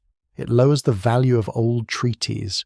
It turns mercenaries into raiders, peasants into refugees, and local disputes into regional violence. When enough people are hungry at once, movement becomes history. The sea peoples may belong within this larger environmental frame, not as puppets of climate, but as human beings responding to conditions that made old lives impossible. A drought does not tell a warrior where to sail. It does not choose a target or light a torch. But it can create the desperation, opportunity, and instability in which such choices multiply. It can help explain why communities moved, why palaces failed to respond, why raids became migrations, and why the old order could not absorb the shock. There is a grim poetry in this. The palaces celebrated gods of storm, sun, river, fertility, and grain. Their kings claimed divine favour over the cycles of nature. Their rituals sought balance between heaven and earth. Yet beneath all ceremony, they remained dependent on rain, soil, seed, animal strength, and human labour. Civilization rose by organising nature's gifts, but when those gifts faltered, organisation itself became a burden. Answerless, adrift to ponder, we find no single smoking ruin here, no single battlefield, no final tablet declaring that the clouds failed and the world ended. Instead, we find layered evidence, a narrowing of possibilities, a pressure behind the visible violence, a slow tightening around cities that already depended on too much going right. The sky did not collapse the Bronze Age by itself, but it may have lowered the blade. The palaces of the Bronze Age did not simply glitter, they consumed. They consumed grain, animals, metals, timber, labour, loyalty, time, and belief. They drew the countryside inward, gathered harvests into storage rooms, counted jars and hides and ingots, then sent goods outward in controlled streams. To the eye of a visitor, the palace might seem like abundance made stone, great walls, painted rooms, polished vessels, bronze weapons, perfumed oil, scribes bending over tablets, officials moving through courtyards, priests passing towards sanctuaries, warriors fed from royal stores. But behind the splendour stood a question so plain that it is easily missed. Who was feeding it? The palace economy was a system of redistribution. Farmers worked fields. Herdsmen raised animals. Craftsmen produced goods. Miners, smelters, sailors, potters, weavers, carpenters, and labourers each contributed to a wider structure that promised order in return. The palace stored grain against need, it allocated rations, it equipped soldiers, it organised building projects, it honoured gods, it rewarded elites, it hosted feasts that transformed food into authority. A king who could feed people could command them. A king who could command them could claim the favour of heaven. Food was not merely food, it was power. In the records of palace societies, as grain becomes numbers, so many measures received, so many measures issued, so many workers supported, so many animals maintained. The human life behind those measures is harder to see. The bent backs in fields, the women grinding grain, the children carrying water, the oxen straining in earth made stubborn by dry seasons, the anxiety at harvest time when officials arrived to claim what the palace was owed. When the system worked, it could produce astonishing concentration. Large workforces could be mobilized, specialized craft production could flourish, soldiers could be maintained without every warrior farming his own plot, temples could receive offerings, kings could send diplomatic gifts, stage ceremonies, and construct the architecture of awe. Complexity allowed greatness. Complexity also allowed fragility, for the palace required flow. Grain had to arrive from the countryside, copper had to arrive from Cyprus and other sources, tin, far rarer and more distant, had to move through networks stretching beyond the immediate world of many kingdoms. Timber had to be felled and transported, ships had to be maintained, roads had to remain secure, officials had to be honest enough, or at least afraid enough, to keep the system functioning. Labourers had to believe that obedience was safer than flight. Local communities had to accept the demands placed upon them. A palace with no food is a theatre with no audience.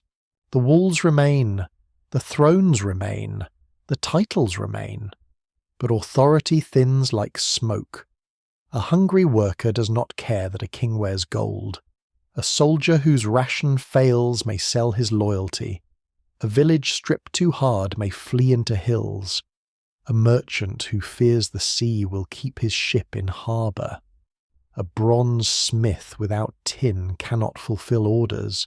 A chariot force without horses, fodder, wheels, and repair networks becomes an image of power rather than power itself.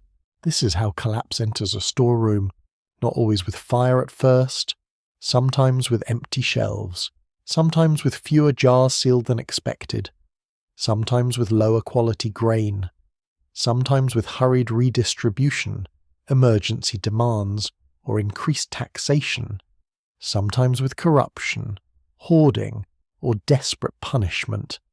The palace may respond by tightening control, but a system under stress can be damaged by the very measures meant to save it, Imagine an official walking through a storage complex by lamplight. He knows the numbers. He knows what should be there. The clay ceilings speak of obligations fulfilled and obligations missing. The king expects rations for craftsmen. The army expects grain. The temples expect offerings. The foreign envoy expects gifts. The harvest was poor. The ships are late. A border region has failed to send tribute. He can write a tablet, but writing does not fill a jar. The administrative genius of the Bronze Age could record shortage with precision. It could not abolish it. Palace economies depended on hierarchy, and hierarchy depends on confidence. Those at the top must believe orders will be obeyed. Those below must believe the structure is too strong, too sacred, or too useful to resist. But when shortages spread, the sacred mask can crack. The king who once distributed abundance begins distributing scarcity. Every ration becomes political. Every missing shipment becomes accusation. Every hungry mouth becomes a silent vote against the system. The movement of metal reveals another vulnerability. Bronze required copper and tin. Copper was available in significant quantities in the eastern Mediterranean world, especially from Cyprus.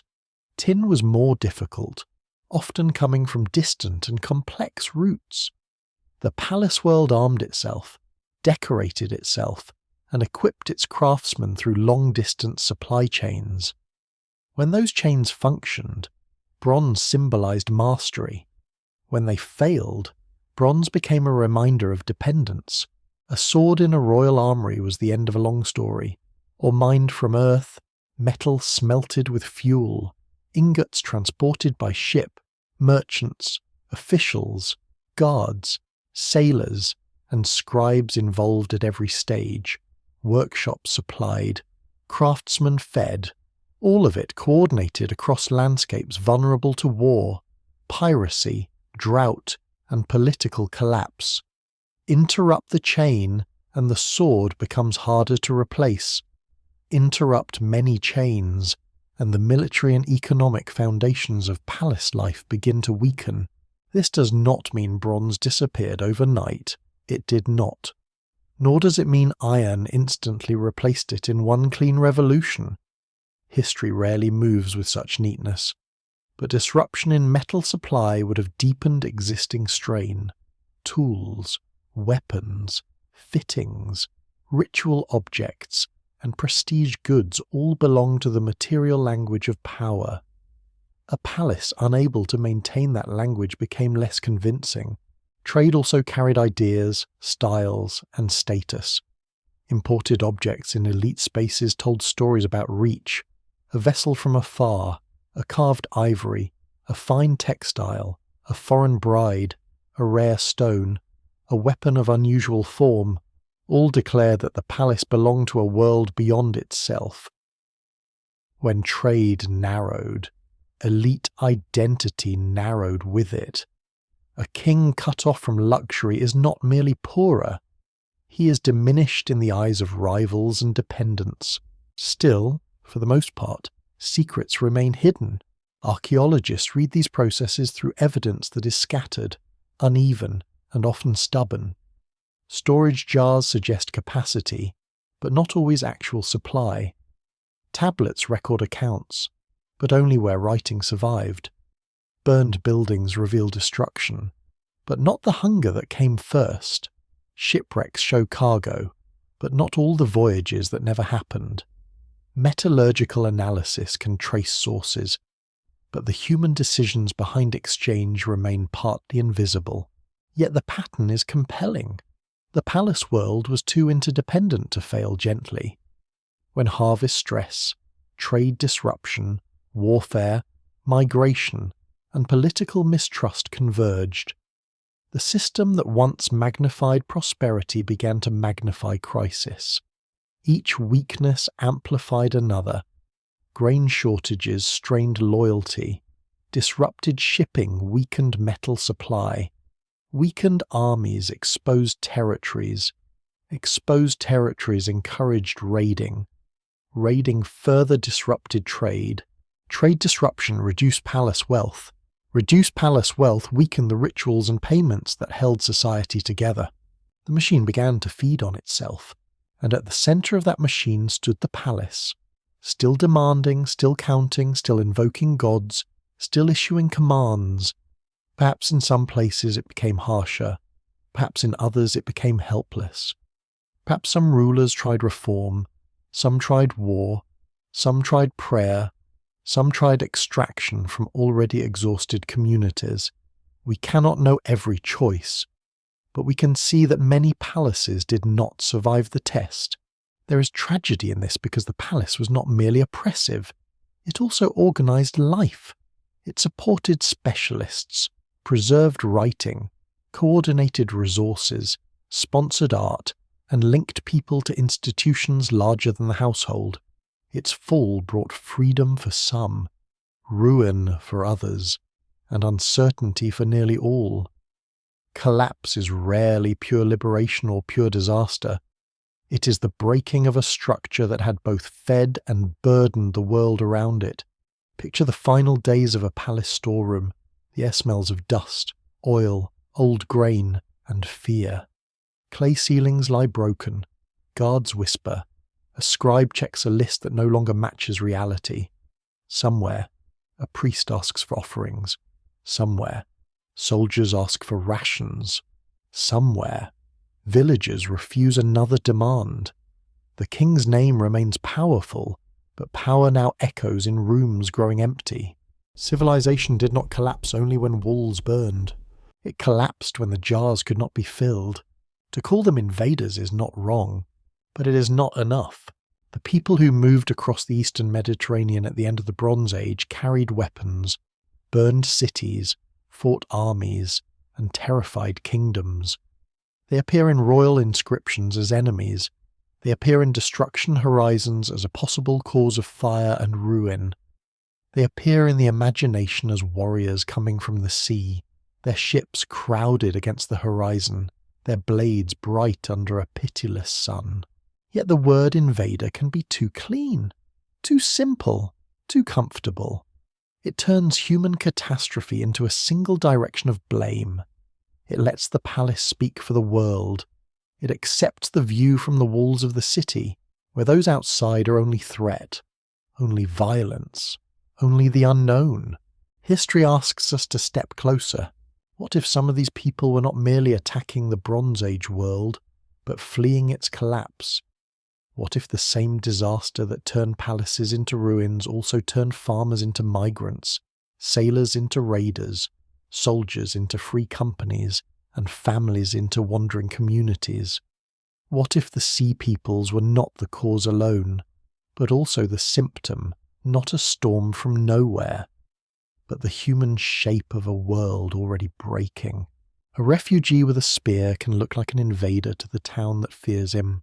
A warrior seeking plunder may once have been a man whose home no longer existed.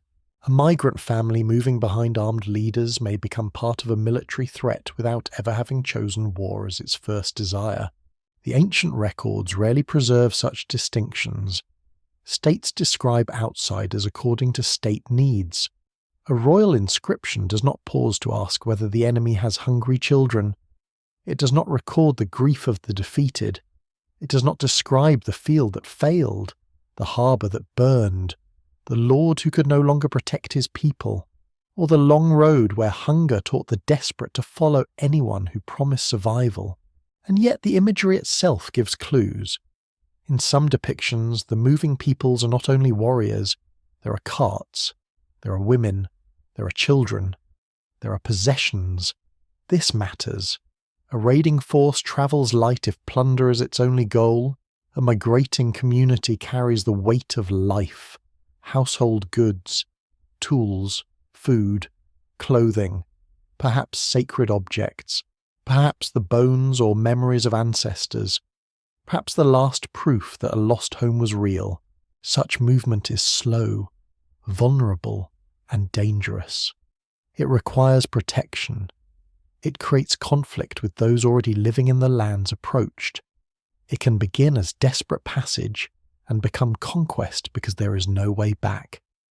When community is displaced, survival itself becomes a military problem. The late Bronze Age had long made use of foreign warriors. Great kings hired mercenaries, absorbed defeated fighters, stationed outsiders in garrisons, and rewarded military skill regardless of origin.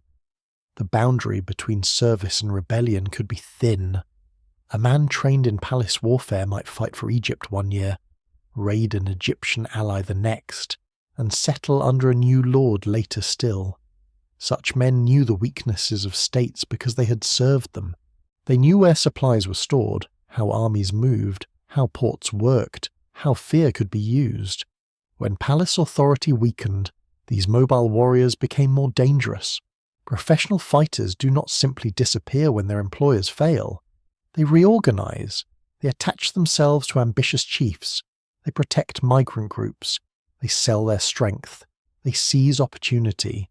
They become the hard edge of displaced populations. In a world of famine, broken treaties, and collapsing tribute, armed men could turn uncertainty into power. But even here, simplicity fails. A band of warriors might be brutal and still be composed of men who had lost everything. A migrant group might be desperate and still commit violence against others. Suffering does not make people innocent. Violence does not make people inhuman. The collapse of the Bronze Age forces us to hold these truths together without comfort. Imagine a coastal people whose fishing grounds are no longer secure, whose local ruler has fallen, whose trade has stopped, whose fields have failed. Young men gather around captains who still possess ships. They know the sea, they know the routes, they know which harbours once stored wealth. At first they raid for food, then they raid for metal, then they take captives. Then they discover that fear opens gates faster than negotiation. Their identity changes with each voyage. Others join them. Refugees, runaway soldiers, dispossessed farmers, adventurers, criminals, survivors. Over time, a coalition forms, not an empire, not a nation in the modern sense, a moving alliance of necessity and ambition. It may contain different languages, gods, customs, and memories. It may hold together only as long as success continues.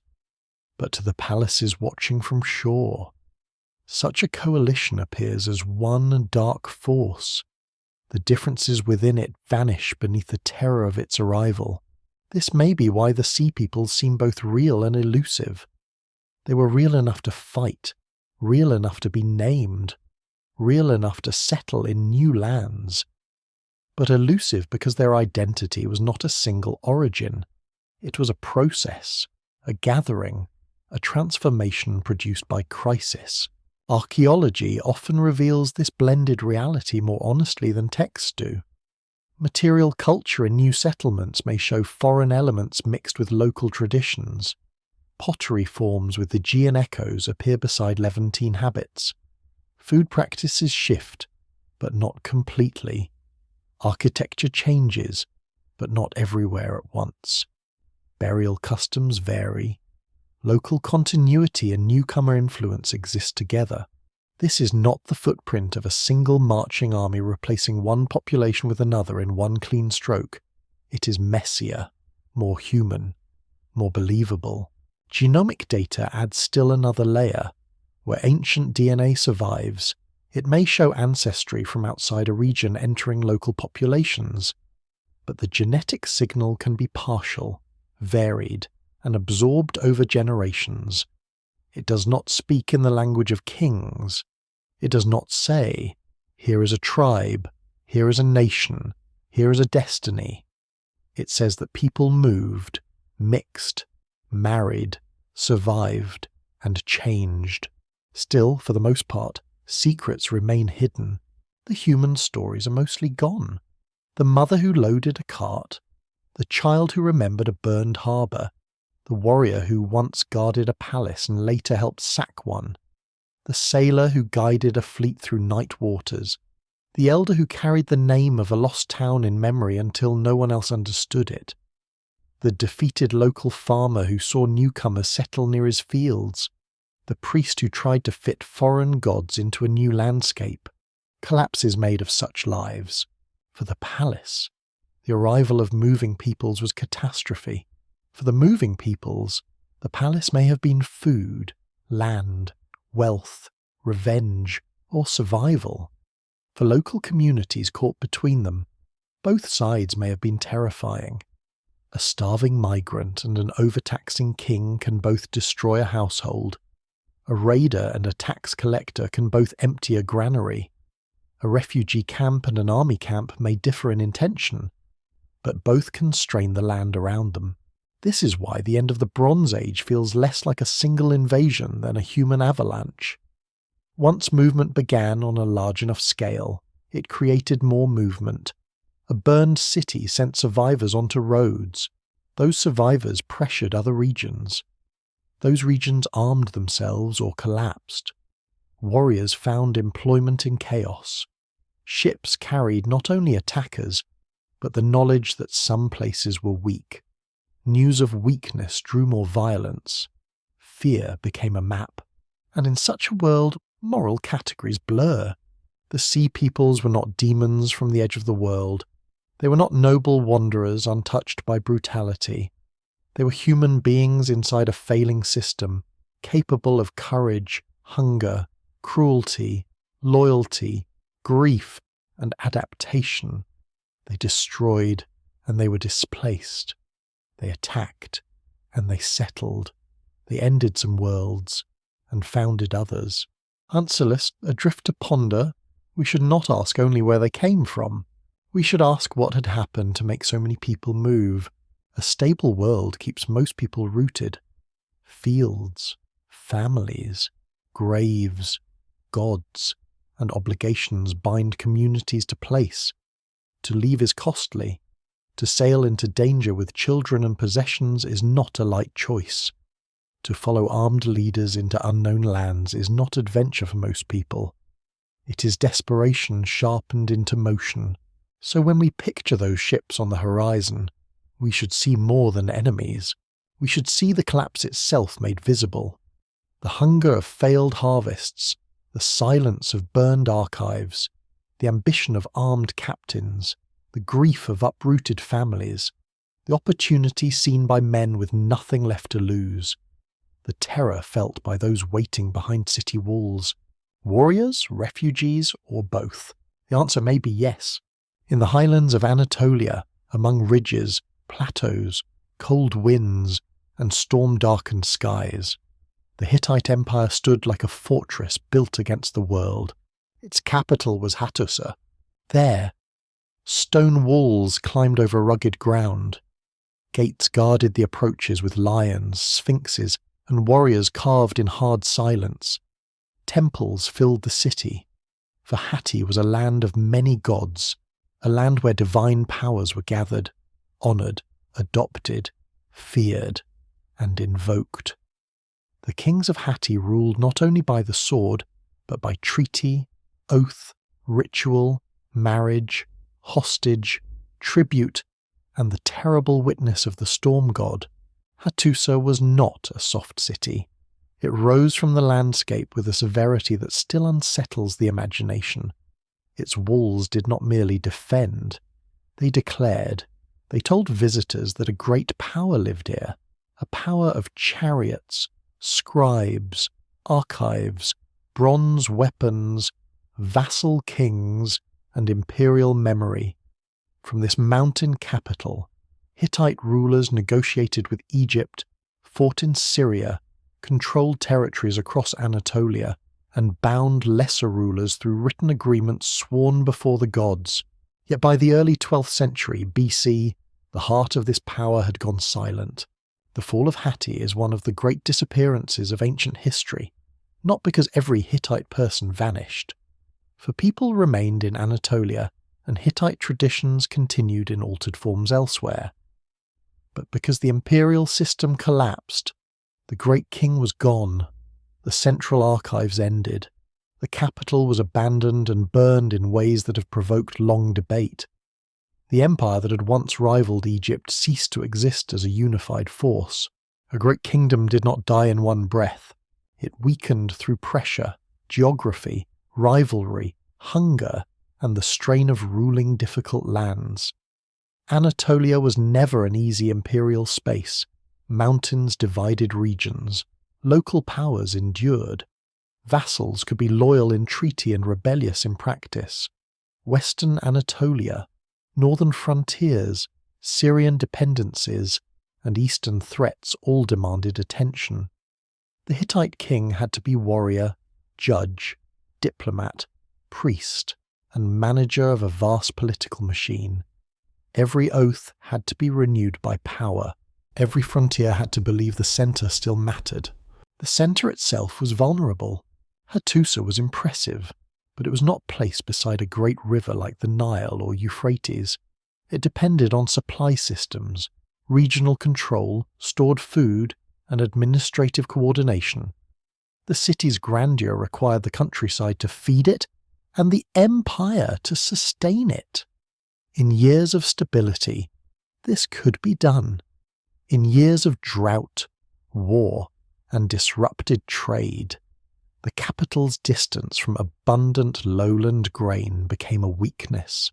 Texts from the late Hittite world suggest anxiety over grain and supply. Requests and arrangements involving food show that even a mighty empire could fear shortage. A king may command armies, but he cannot command rain. He may invoke the storm god, but the sky may remain closed. In a land where agriculture could be precarious, environmental stress would have deepened every political fracture. The Hittites also faced enemies and rivals on many sides. Assyria pressed from the east, ambitious and increasingly dangerous. Western Anatolia remained a zone of shifting loyalties and conflict. Northern groups, often described in Hittite sources as troublesome mountain peoples, threatened the heartland across generations. In Syria, Hittite authority depended on vassal states and strategic cities, each requiring protection and oversight. An empire so extended could appear strong until too many fires burned at once. This is one of the quiet laws of imperial collapse. A single rebellion can be crushed, a single bad harvest can be endured, a single foreign war can be survived. But when grain fails, vassals waver, enemies advance, trade weakens, and internal succession strains the court. Each problem steals strength needed for the others. The king rides to one frontier and another loosens. Troops sent south are missing in the north. Grain sent to the capital cannot feed a border army. A treaty sworn in the name of the gods becomes parchment and memory if the power behind it fades. Hatti's final decades are shadowy. Still. The ruins of Hattusa speak with a strange voice. Archaeologists found signs of burning, yet the city may have been partially emptied before its final destruction. Some important buildings seem to have been cleared. Archives may have been removed or organized in ways that suggest evacuation rather than simple surprise. This does not make the end less dramatic. It makes it more mysterious. Was the capital abandoned because it could no longer be held? Was the royal court moved? Did internal crisis force withdrawal? Did enemies burn what remained? Did those who left expect to return? Answerless, adrift to ponder, we walk the empty streets in imagination. A capital is not abandoned lightly. Temples do not fall silent without fear. Palace rooms are not cleared without decision. A city that had gathered gods from conquered and allied lands was more than a military centre. It was a ritual engine. It held ceremonies that maintained the bond between king, land, and divine order. To leave such a place meant that the world had become unrecognizable. Picture the final officials moving through Hattusa. Tablets are gathered, storerooms checked, sacred objects considered. Messengers arrive with grim reports from distant regions. The king's authority, once carried outward like thunder, now contracts. Families wonder whether to stay or flee. Soldiers guard gates not against glory, but against uncertainty. Smoke from hearths rises in a city that may already know it has lost its future. Then fire, perhaps enemy fire, perhaps deliberate burning, perhaps the violence of those who entered a city already stripped of its most valuable life. Flames moved through timber, roofing, storage, and administrative spaces. Stone survived, but stone alone is not civilization. Without scribes, priests, rulers, workers, animals, food, and faith, walls are only walls. Still, for the most part, secrets remain hidden. The disappearance of the Hittite Empire also reveals the limits of written history. While the palace archive lived, Hatti described itself. It recorded treaties, prayers, rituals, letters, instructions, and royal deeds. When the archive ended, the empire slipped into darkness. The people did not cease to exist, but the imperial voice ceased to speak. A civilization can survive biologically while vanishing politically. A language can linger while a state dies. A god can be worshipped under another name, in another city, by descendants who no longer serve the great king. In southern Anatolia and northern Syria, successor states carried elements of Hittite culture into a new age. Hieroglyphic inscriptions, royal titles, artistic traditions, and memories of Hittite power persisted. These were not the empire reborn in full. They were embers, local kingdoms adapting to a changed world, preserving fragments of an imperial past while living under new political conditions. The great central monarchy was gone, but its shadow remained. The fall of Hatti must not be imagined as a simple erasure. It was a transformation through violence and fragmentation. Imperial unity broke apart. Regions became smaller worlds. Old dependencies loosened. Cities changed allegiance. Peoples moved through the spaces left behind. Anatolia became a landscape of new powers, old memories, and unsettled frontiers. And in that transformation, the Bronze Age lost one of its pillars. For centuries, Hatti had been part of the balance that shaped the Near East. Egypt negotiated with it. Vassals feared it. Rivals measured themselves against it. Its treaties gave structure to conflict. Its armies gave weight to diplomacy. Its scribes placed its kings inside the brotherhood of great powers. When Hatti fell, the international system did not merely lose a kingdom. It lost one of the anchors that had held the old order in place. Imagine a royal road with no royal messengers, a treaty tablet whose gods no longer have a king to defend, a border fortress waiting for orders that will never come, a vassal ruler realizing that tribute can be withheld, a merchant discovering that the old guarantees no longer protect the journey. This is how imperial collapse radiates outward, not only in ruins, but in altered expectations. The storm god had watched over Hatti for generations, but the storm that came was history itself. Across the Aegean, on hilltops of stone and wind, the citadels of Mycenaean Greece had once looked down upon a world ordered by palace power. Mycenae stood behind its massive walls, with the Lion Gate watching over the approach like a memory older than kings. Tiryns rose in tremendous blocks, its galleries and fortifications later seeming too vast for ordinary human hands. Pylos looked out from the southwest Peloponnese, a palace of storerooms, painted halls, administrative tablets, and ritual authority. Thebes, Medea, and other centres formed part of a landscape of competing elites, local kingdoms, warrior aristocracies, scribes, craftsmen, farmers, herders, and seafarers. This was not the Greece of marble, temples, and philosophers. It was an older world, heavier, darker, and more palace-bound. Its rulers controlled goods and labour through administrative systems. Its scribes wrote in Linear B, a script used not for epic poetry, but for accounts, allocations, offerings, personnel, animals, textiles, weapons, land, and rations. The tablets were practical, not literary.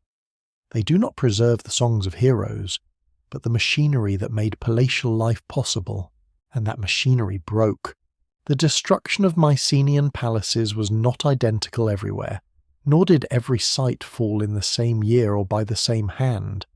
Archaeology reveals a staggered pattern of burning, abandonment, rebuilding, contraction, and change.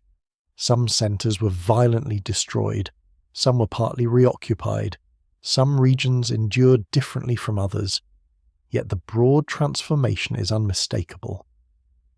The palace system that had organised much of late Bronze Age Greece disappeared. Linear B writing vanished from use. Long-distance exchange shrank. Monumental building declined. Political authority fragmented. For listeners raised on later Greek stories, this is one of the strangest turns in ancient history. A land that would one day give the world Athens, Sparta, Homeric poetry, classical art, drama, philosophy, and history itself first passed through a deep rupture. Between the palatial Bronze Age and the later Greek city-states lay centuries of smaller settlements, reduced complexity, altered burial customs, shifting populations, and fading memory. Some call it a dark age, though darkness belongs more to our lack of written sources than to the lives of those who endured it. The people did not vanish. They farmed, herded, fought, sailed, married, worshipped, buried their dead, told stories, remembered ruins, and remade society in quieter forms. But the palace world vanished so completely that its writing system was forgotten. The scribes who once recorded palace accounts had no successors in the same tradition. The bureaucratic hand ceased. The tablets stopped. The language lived, but the script died. At Pylos, the end is especially vivid. The palace seems to have been destroyed by fire, preserving its clay tablets in the heat. These tablets show a society under administrative pressure. They include records that some scholars interpret as preparations for defence, including attention to coastal watchers and military arrangements. Whether the danger came from sea raiders, local conflict, internal unrest, or a combination remains debated. But the sense of a palace trying to organise itself in a dangerous moment is powerful. Picture the palace at Pylos before the flames, storerooms lined with jars or painted walls, officials moving through corridors, scribes preparing records, bronze workers counted, chariot equipment listed, offerings assigned, the ruler at the centre of a world of ceremony and command. Beyond the palace, the coastline lies open, and news travels poorly through fear. A watch post reports something, a messenger arrives, orders are issued, the machinery of control begins to turn. Then the machinery fails. Fire moves through the palace, and the clay tablets survive because the palace does not. The accounts remain, but the accountants are gone. The rooms where authority was measured in grain, oil, bronze, and labour become debris. The very writing that once made power visible becomes a fossil of its extinction. At Mycenaean Tiryns, massive fortifications suggest that fear had already entered architecture.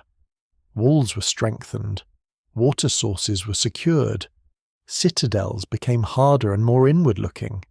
Such measures are not proof of a single invasion, but they reveal anxiety. Societies do not invest in heavier defences without reason. The hilltop centres of Mycenaean Greece seem to have felt the world narrowing around them, and here again, many causes gather. Earthquakes may have damaged some sites. Warfare certainly played a role in some destructions. Internal struggles between elites may have weakened palace authority. Drought and food stress may have intensified competition. Trade disruption may have reduced access to bronze and prestige goods. Maritime violence may have threatened coastal regions. The collapse of other kingdoms may have shattered the networks through which Mycenaean elites displayed power and obtained wealth. A palace in Greece did not need to be struck directly by enemies from Syria or Egypt to suffer from the collapse of that wider world. If trade faltered, if Cyprus became insecure, if Levantine ports burned, if Hittite power retreated, if seaborne raiding increased, then Mycenaean rulers lost more than goods. They lost the stage on which their status had been performed, imported objects, diplomatic exchange, and control of specialized production all helped define elite authority. When that world contracted, the palace became smaller in meaning. Still, for the most part, secrets remain hidden. The later Greeks remembered an age of heroes, of great expeditions, of kings and warriors, of cities sacked across the sea. These memories are not straightforward history, but neither are they empty. Oral tradition can preserve echoes long after exact events are lost. The stories that eventually form the great epic cycles may carry faint shadows of Mycenaean society, its warfare, its seafaring, its palaces, and perhaps even its collapse. Yet poetry transforms. It does not file reports. It turns trauma into glory, disorder into destiny, and broken memories into song. Imagine generations living among ruins whose builders they no longer fully understood. A child asks who raised those walls. An elder speaks of mighty men. A tomb is opened and old bronze gleams in the dark. A hilltop citadel becomes a place of ancestral awe. The bureaucratic reality of palace ledgers fades, while the heroic image of warrior kings grows brighter. Memory chooses what it can carry. The disappearance of Linear B is one of the most profound signs of transformation.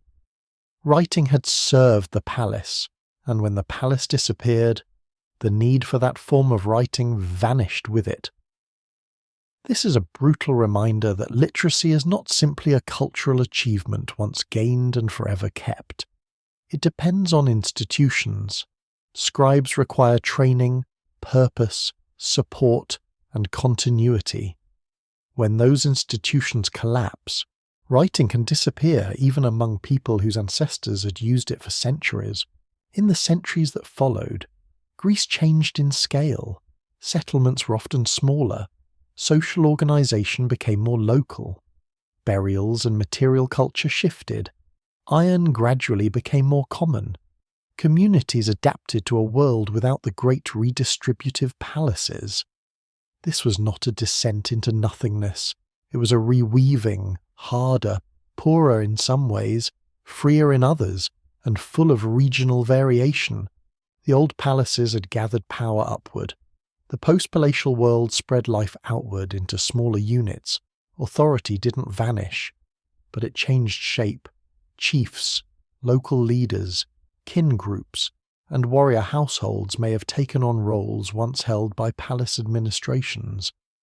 Without the old bureaucracy, society became less legible to us, but not less human, answerless, adrift to ponder.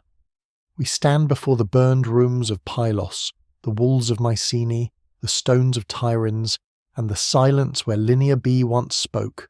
The Aegean did not simply go dark because enemies came. It changed because the foundations of palace life were no longer stable enough to bear the weight placed upon them. The sea that had connected Mycenaean Greece to wealth and prestige became uncertain. The networks that gave kings power weakened. The scribes stopped writing. The citadels endured as stone, but the system inside them died. And yet, somewhere in that silence, stories began to grow, not written at first, not fixed. Spoken beside fires, carried by singers, reshaped by grief and pride.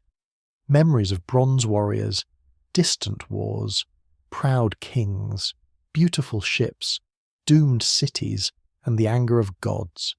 The collapse of Mycenaean Greece did not end Greek civilization. It buried one form of it and scattered seeds for another. The palaces burned. The song survived. Along the Levantine coast, where the sea presses against narrow plains and hills rise toward the inland highlands, The end of the Bronze Age did not leave only silence. It left transformation. Canaan had long been a land between greater powers.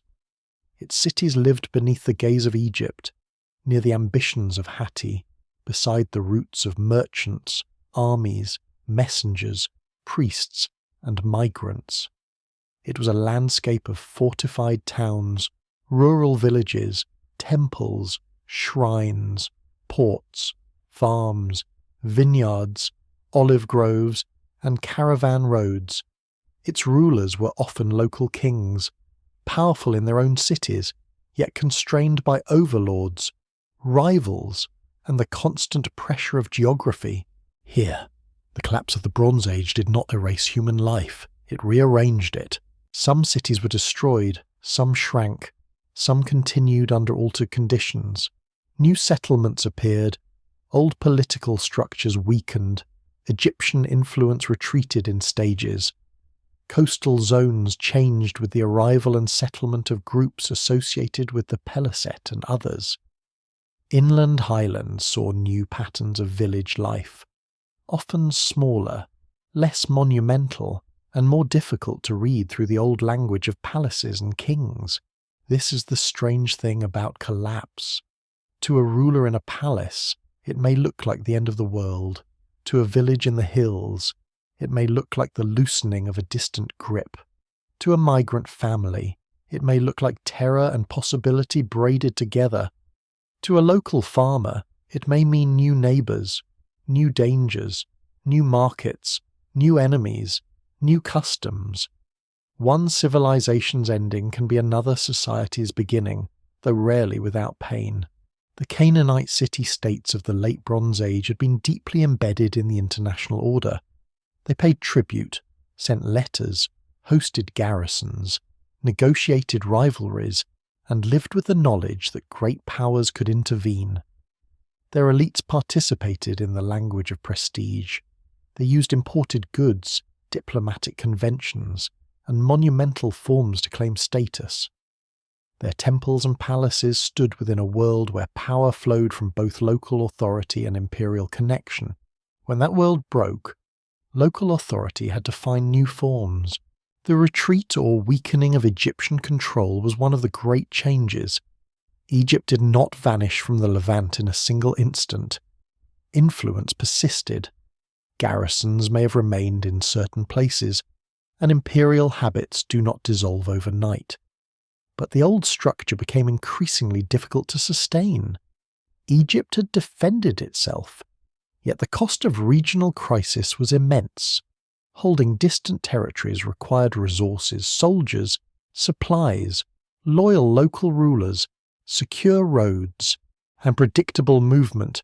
In a fractured world, each of these became harder. As Egyptian power thinned, the Levant became more open to new political experiments. On the southern coast, settlements associated with early Philistine culture began to take shape. Their material remains show a fascinating mixture of local and foreign traits.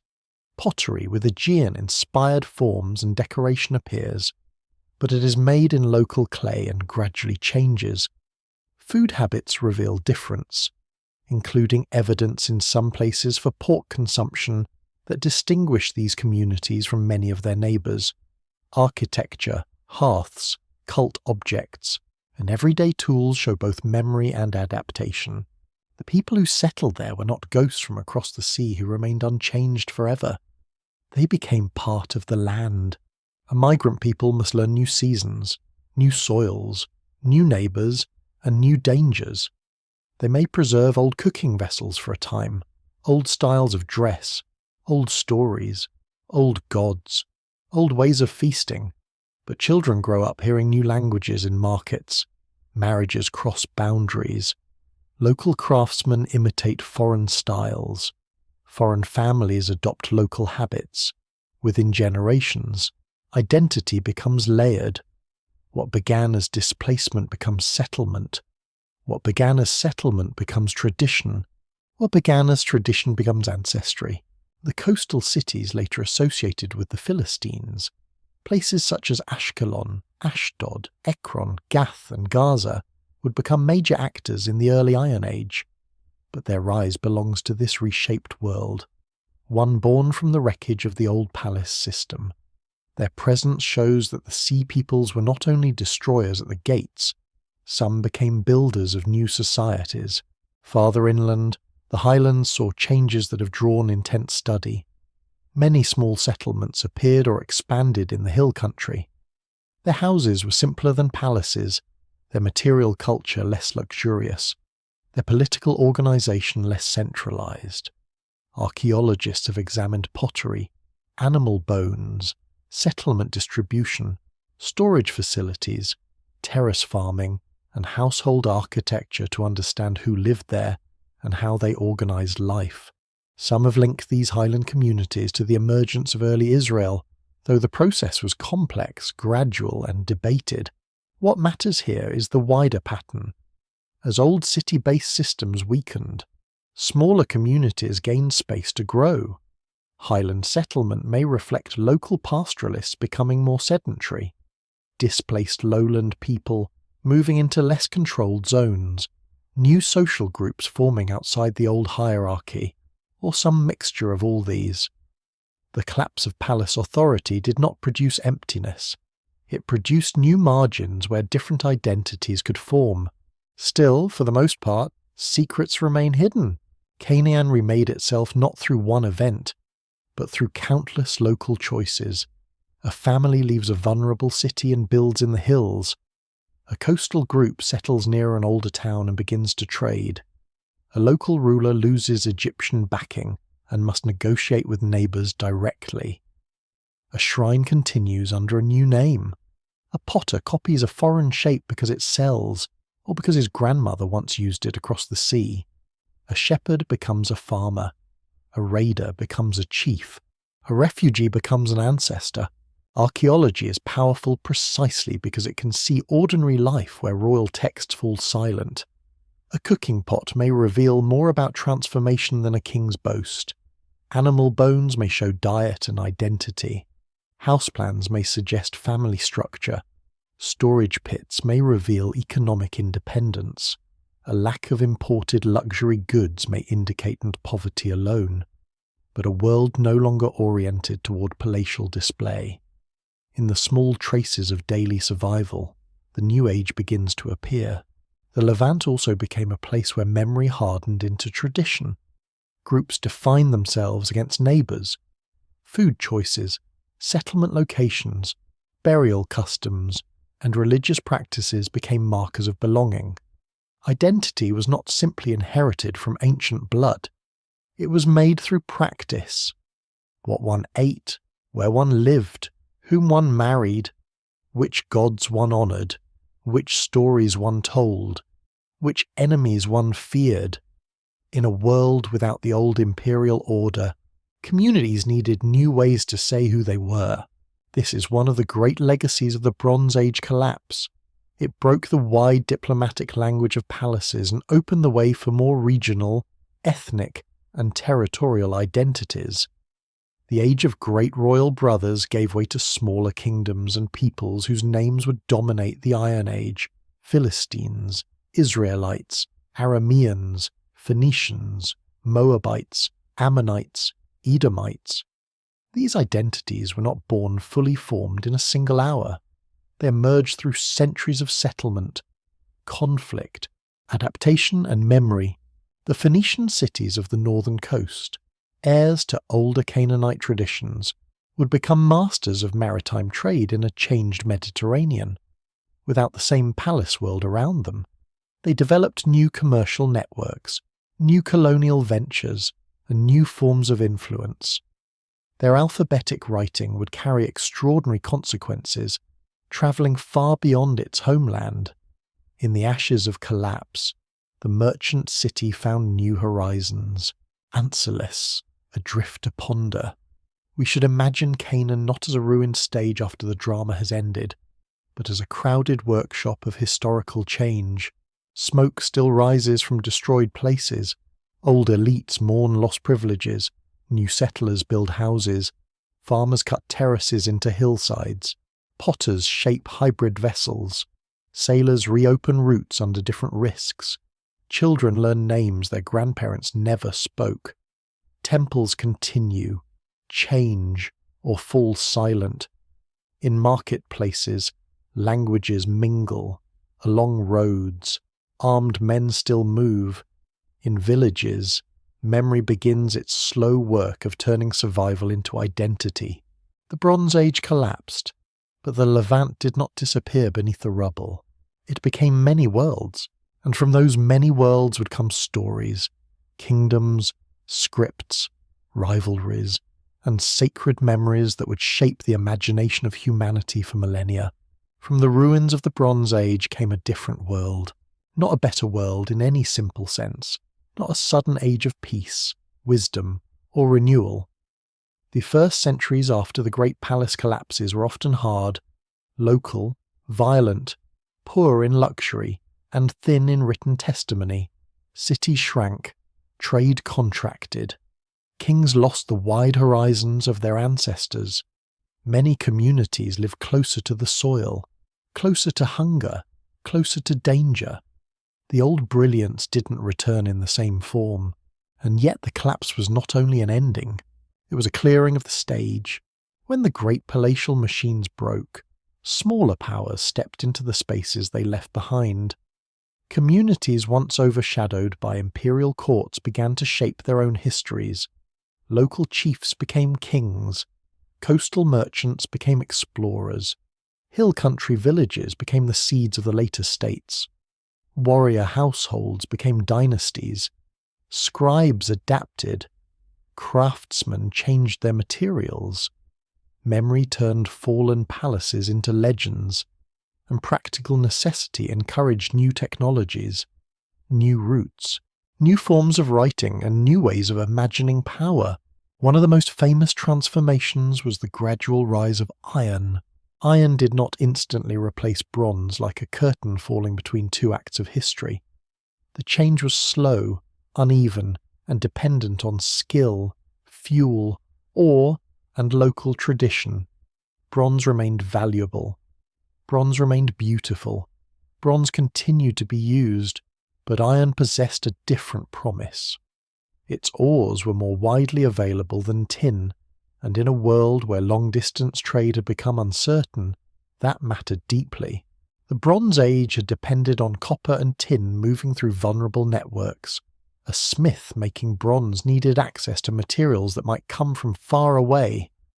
Palaces had been well suited to such exchange because they could organize, store, command, and distribute.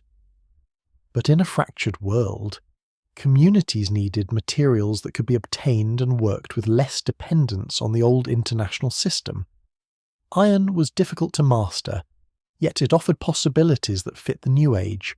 At first, iron objects were often rare and precious. The technology required control of heat and technique. Early iron was not always superior to bronze, but over generations, knowledge improved. Smiths learned through experiment, inheritance, failure, and practical demand. Iron tools and weapons spread across regions in different rhythms. In the hands of farmers, iron could bite into soil and wood. In the hands of warriors, it could arm men in societies no longer supplied by palace bronze systems. In the hands of small kingdoms, it could become a foundation of independence. Material culture was changing because political life had changed. The old palaces had concentrated production. Workshops could be attached to royal institutions. Specialized craftsmen could work under elite control. Goods moved through administrative channels. In the emerging Iron Age, production was often more dispersed. Local communities made more for themselves. Regional styles developed. Status did not vanish, but it had to be expressed in new ways. Wealth no longer always meant participation in a vast exchange of royal luxuries. It might mean control of land, herds, ironworking, trade harbours, fortified hills, or loyal fighting men. Writing also changed, in some places. The collapse of palace bureaucracy meant the disappearance of older scripts from daily administration. Linear B vanished in the Aegean. Cuneiform continued in Mesopotamia and other learned contexts. but the great diplomatic world that had once bound many courts together had fractured. In the Levant, however, alphabetic writing rose in importance, and this development would shape the future more profoundly than any king of the age could have imagined. The alphabet was not born from collapse alone. Its roots go deeper, into earlier experiments in representing sounds with a smaller set of signs. But the post-collapse world gave alphabetic writing room to expand. It was more flexible than large scribal systems requiring years of specialized training. It could serve merchants, smaller courts, local administrators, and communities that needed writing without the full machinery of palace education. Its simplicity was revolutionary, though that revolution unfolded slowly. The Phoenician cities became essential carriers of this transformation. Along the coast, heirs to older Canaanite traditions turned toward the sea with renewed force. Their ships moved across the Mediterranean, not as servants of the old palace order, but as agents of commercial expansion. They founded trading posts, built networks, carried goods, scripts, religious practices, artistic styles, and stories. Their alphabet would travel westward, influencing Greek writing, and through later chains of adaptation, much of the written world that followed. This is one of history's great ironies. The collapse of palace literacy in one region helped open space for a more portable form of writing in another. The fall of one kind of complexity allowed another kind to emerge. Not the same grandeur, not the same bureaucracy. Something leaner, more adaptable, more capable of moving with merchants, settlers, and smaller states. Political life was also reconfigured. The age of enormous diplomatic brotherhood gave way to a patchwork of regional kingdoms and peoples. Assyria would eventually rise to terrifying imperial power, but in the immediate post-collapse centuries, much of the eastern Mediterranean was fragmented. New kingdoms appeared in the Levant and Syria. Some preserved older traditions. Some were formed from migrant groups. Some emerged from rural populations that had once lived beneath the shadow of larger states. The map became more crowded with identities. Philistines on the southern coast, Phoenicians along the northern harbours, Israelites in the highlands, Arameans across Syria and Mesopotamia, Neo-Hittite states in Anatolia and northern Syria, keeping pieces of the old Hittite world alive in new political bodies. These names did not all appear fully formed at the same moment, nor did they describe pure, unchanging peoples. They were historical identities formed through settlement, conflict, memory, language, worship, and power. The world became smaller in scale, but richer in local difference. Where once great kings exchanged gifts across vast distances, now smaller rulers fought for valleys, cities, ports, and hill country. Fortified settlements mattered. Control of trade corridors mattered. Access to iron mattered. The ability to gather warriors mattered. The ability to tell a convincing story about ancestry, gods, and land mattered. Kingship survived, but it wore new clothing. War changed as well. Chariot elites had dominated much of late Bronze Age warfare, supported by palace economies capable of breeding horses, building vehicles, training crews, and maintaining expensive equipment. Chariots did not vanish at once, but the military balance gradually shifted in many regions. Infantry, fortified towns, iron weapons, and new tactical realities became increasingly important. Power was less dependent on the old aristocratic chariot system and more open to different forms of mobilization. This did not make war gentler. Iron Age kingdoms could be ferocious. Assyrian campaigns would one day carve terror into stone with a severity equal to anything the Bronze Age had known. Smaller states fought bitter wars, borders shifted, cities were besieged, deportations, tribute, and conquest remained part of political life. But the structure of violence changed, and with it the structure of states. Religion changed too, though never in a clean break. Old gods endured under old and new names: storm gods, mother goddesses, warrior gods, sea powers, ancestor cults, temple rituals, and local shrines continued across landscapes transformed by politics. Migrants brought gods with them. Local gods absorbed foreign traits. Sacred stories adapted to new homelands. The divine world, like the human one, was reorganized through contact, conflict, and survival. Still, for the most part, secrets remain hidden. What did ordinary people feel in this new age? Relief from palace demands, terror at the absence of order, pride in new communities, grief for lost cities. A farmer may not have cared whether historians call his life Bronze Age or Iron Age. He cared whether rain came, whether his family ate, whether raiders stayed away, whether the local chief was just or cruel, whether the gods accepted offerings, whether his children survived the winter. Yet in the long view, something immense had happened. The world had become less centralized, less dependent on a few great courts, more varied, more regional, and in some ways more resilient. The collapse destroyed complexity, but it also redistributed possibility. It broke the palace monopoly over production, writing, memory, and prestige. It allowed new peoples to step into history with their own names, answerless, adrift to ponder. We stand among iron tools, alphabetic signs, small hilltop villages, revived ports, and new royal inscriptions. The ash of the Bronze Age has not cooled completely, yet already the future is being made. No trumpet announced the birth of the Iron Age. It began in workshops, fields, harbours, and hill settlements. It began with smiths learning the stubborn moods of iron. It began with traders scratching simpler signs for practical needs. It began with communities building without waiting for palace command. It began with survivors choosing life amid ruins.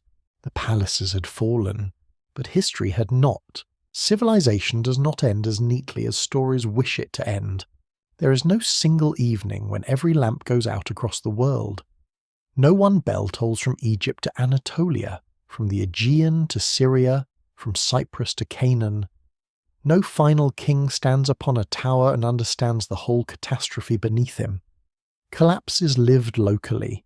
It arrives as rumour, shortage, smoke, silence, and road dust. It comes as missing ships, unanswered letters, failed harvests, unpaid soldiers, empty storerooms, broken gates, and families leaving places where their ancestors had long been buried. The end of the Bronze Age was not the death of humanity.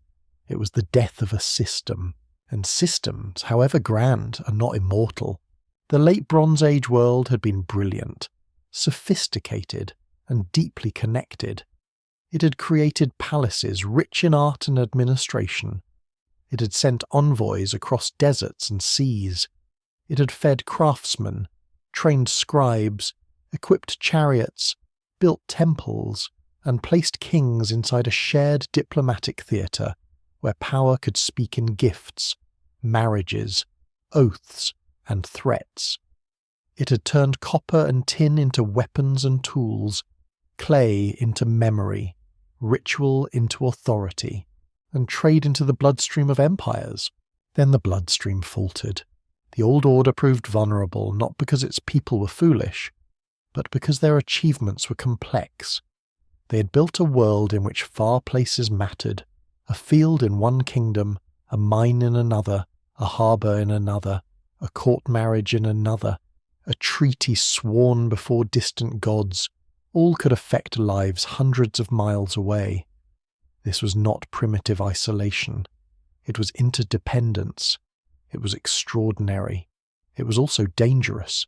When drought pressed against harvests, when trade routes became uncertain, when palace demands grew heavier, when warriors moved without stable masters, when migrants searched for land, when ships carried fear instead of wealth, when vassals doubted their overlords, when archives fell silent, The system did not bend forever.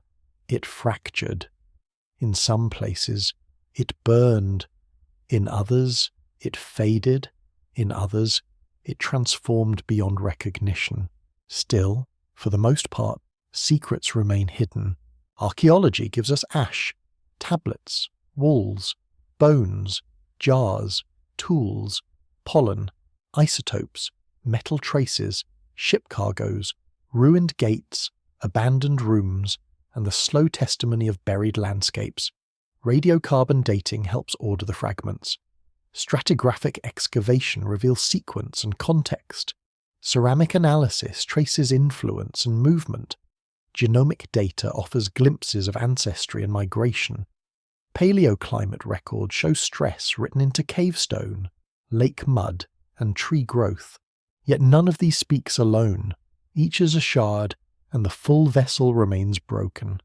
Perhaps it must remain broken. The people who lived through the collapse did not leave us their complete confession. The defeated rarely write the official memory. The hungry do not always carve monuments. The refugee's grief is seldom archived. The child carried on a cart beside the sea does not leave a royal inscription. The farmer who hid grain from tax collectors does not sign his name for future historians.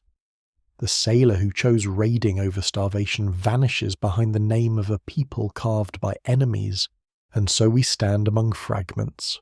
A tablet in a burned palace, a relief of ships in battle, a layer of ash beneath later streets, a cooking pot made in a new style from local clay, a hilltop settlement where no palace commands the horizon, a rusting iron blade, a script simpler and more portable than those that came before, a memory of heroes whose bronze armour shines in poetry long after their real palaces are dust. This is the legacy of collapse, not silence, but transformation. From the ruins came the early Iron Age, smaller in some ways, poorer in some ways, yet restless with invention. The alphabet spread, ironworking grew, new peoples and kingdoms took shape. Coastal traders opened wider Mediterranean routes. Highland villages became ancestral landscapes. The old imperial balance gave way to a harder, more regional, more varied political world. The age of palace brothers ended, but the age of named peoples, sacred texts, merchant horizons, and iron kingdoms began. And here lies the deepest lesson. Collapse is not always the opposite of civilization. Sometimes it is civilization changing form under unbearable pressure. To those inside it, it is terror. To later generations, it may become origin.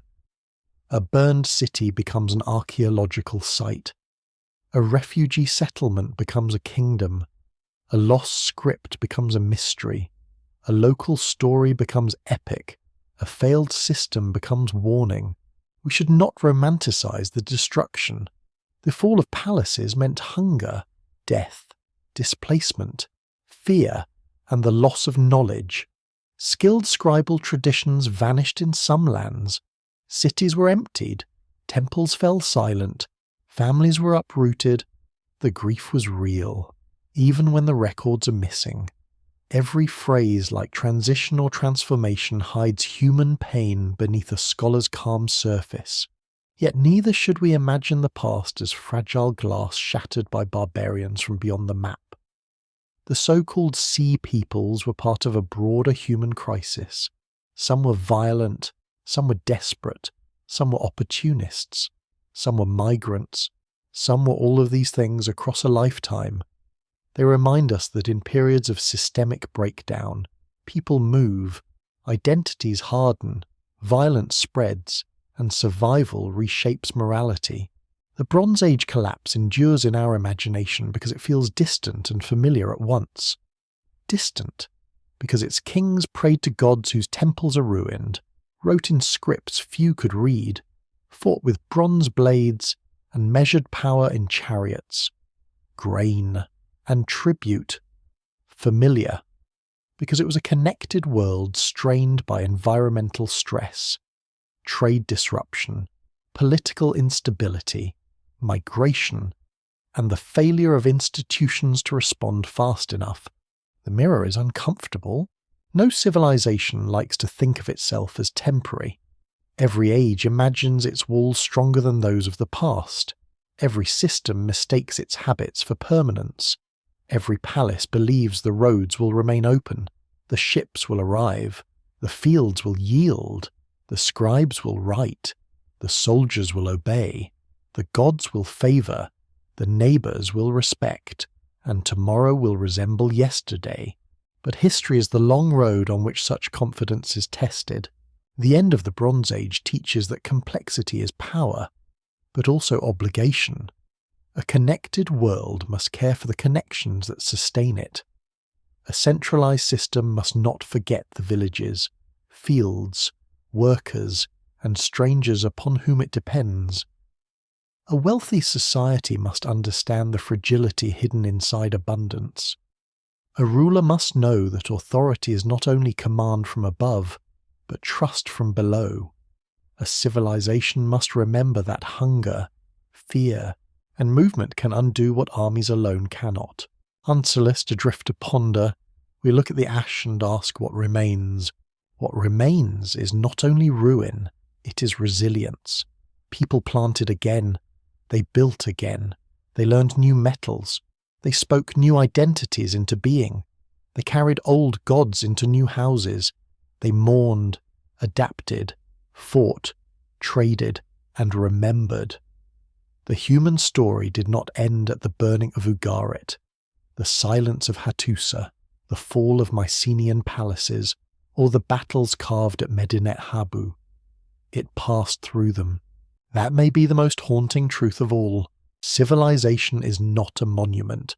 It is a relay of memory, labour, risk, and hope passed from one generation to the next. Sometimes the handoff is graceful. Sometimes it happens in fire. The Bronze Age handed its broken inheritance to the Iron Age, and the Iron Age, in time, handed its own burdens forward. We are heirs not only to triumphs, but to collapses survived. So when we think of the Sea Peoples and the end of the Bronze Age, we should not see only black sails and burning palaces. We should see a world of human beings caught in forces larger than any one throne, kings trying to hold order, scribes trying to make fear legible, farmers watching the sky, sailors choosing dangerous waters, migrants carrying children toward uncertain lands, warriors selling strength in a broken economy, priests asking the gods why smoke rises from sacred roofs, and beneath all of it, time covering walls with dust, time hardening clay in the ruins, time turning trauma into myth, time burying roads and revealing them again beneath the archaeologist's hand, time leaving us enough to wonder, but not enough to be satisfied. Only time will tell what future discoveries will be made, somewhere still buried. There may be another archive, another harbour, another shipwreck, another grave, another set of bones that will change what genomic data can say, another destruction layer that will sharpen the chronology, another inscription that gives a name to someone who has been silent for 3,000 years. The earth is not finished speaking. For now, we listen to what has risen from the dust. The Bronze Age collapsed, but from its collapse came memory, warning and renewal. And on the long road of human history, among ruins lit by the last glow of a dying sun, we are left with the oldest question civilization ever asks itself. What will remain of us when our own palaces fall?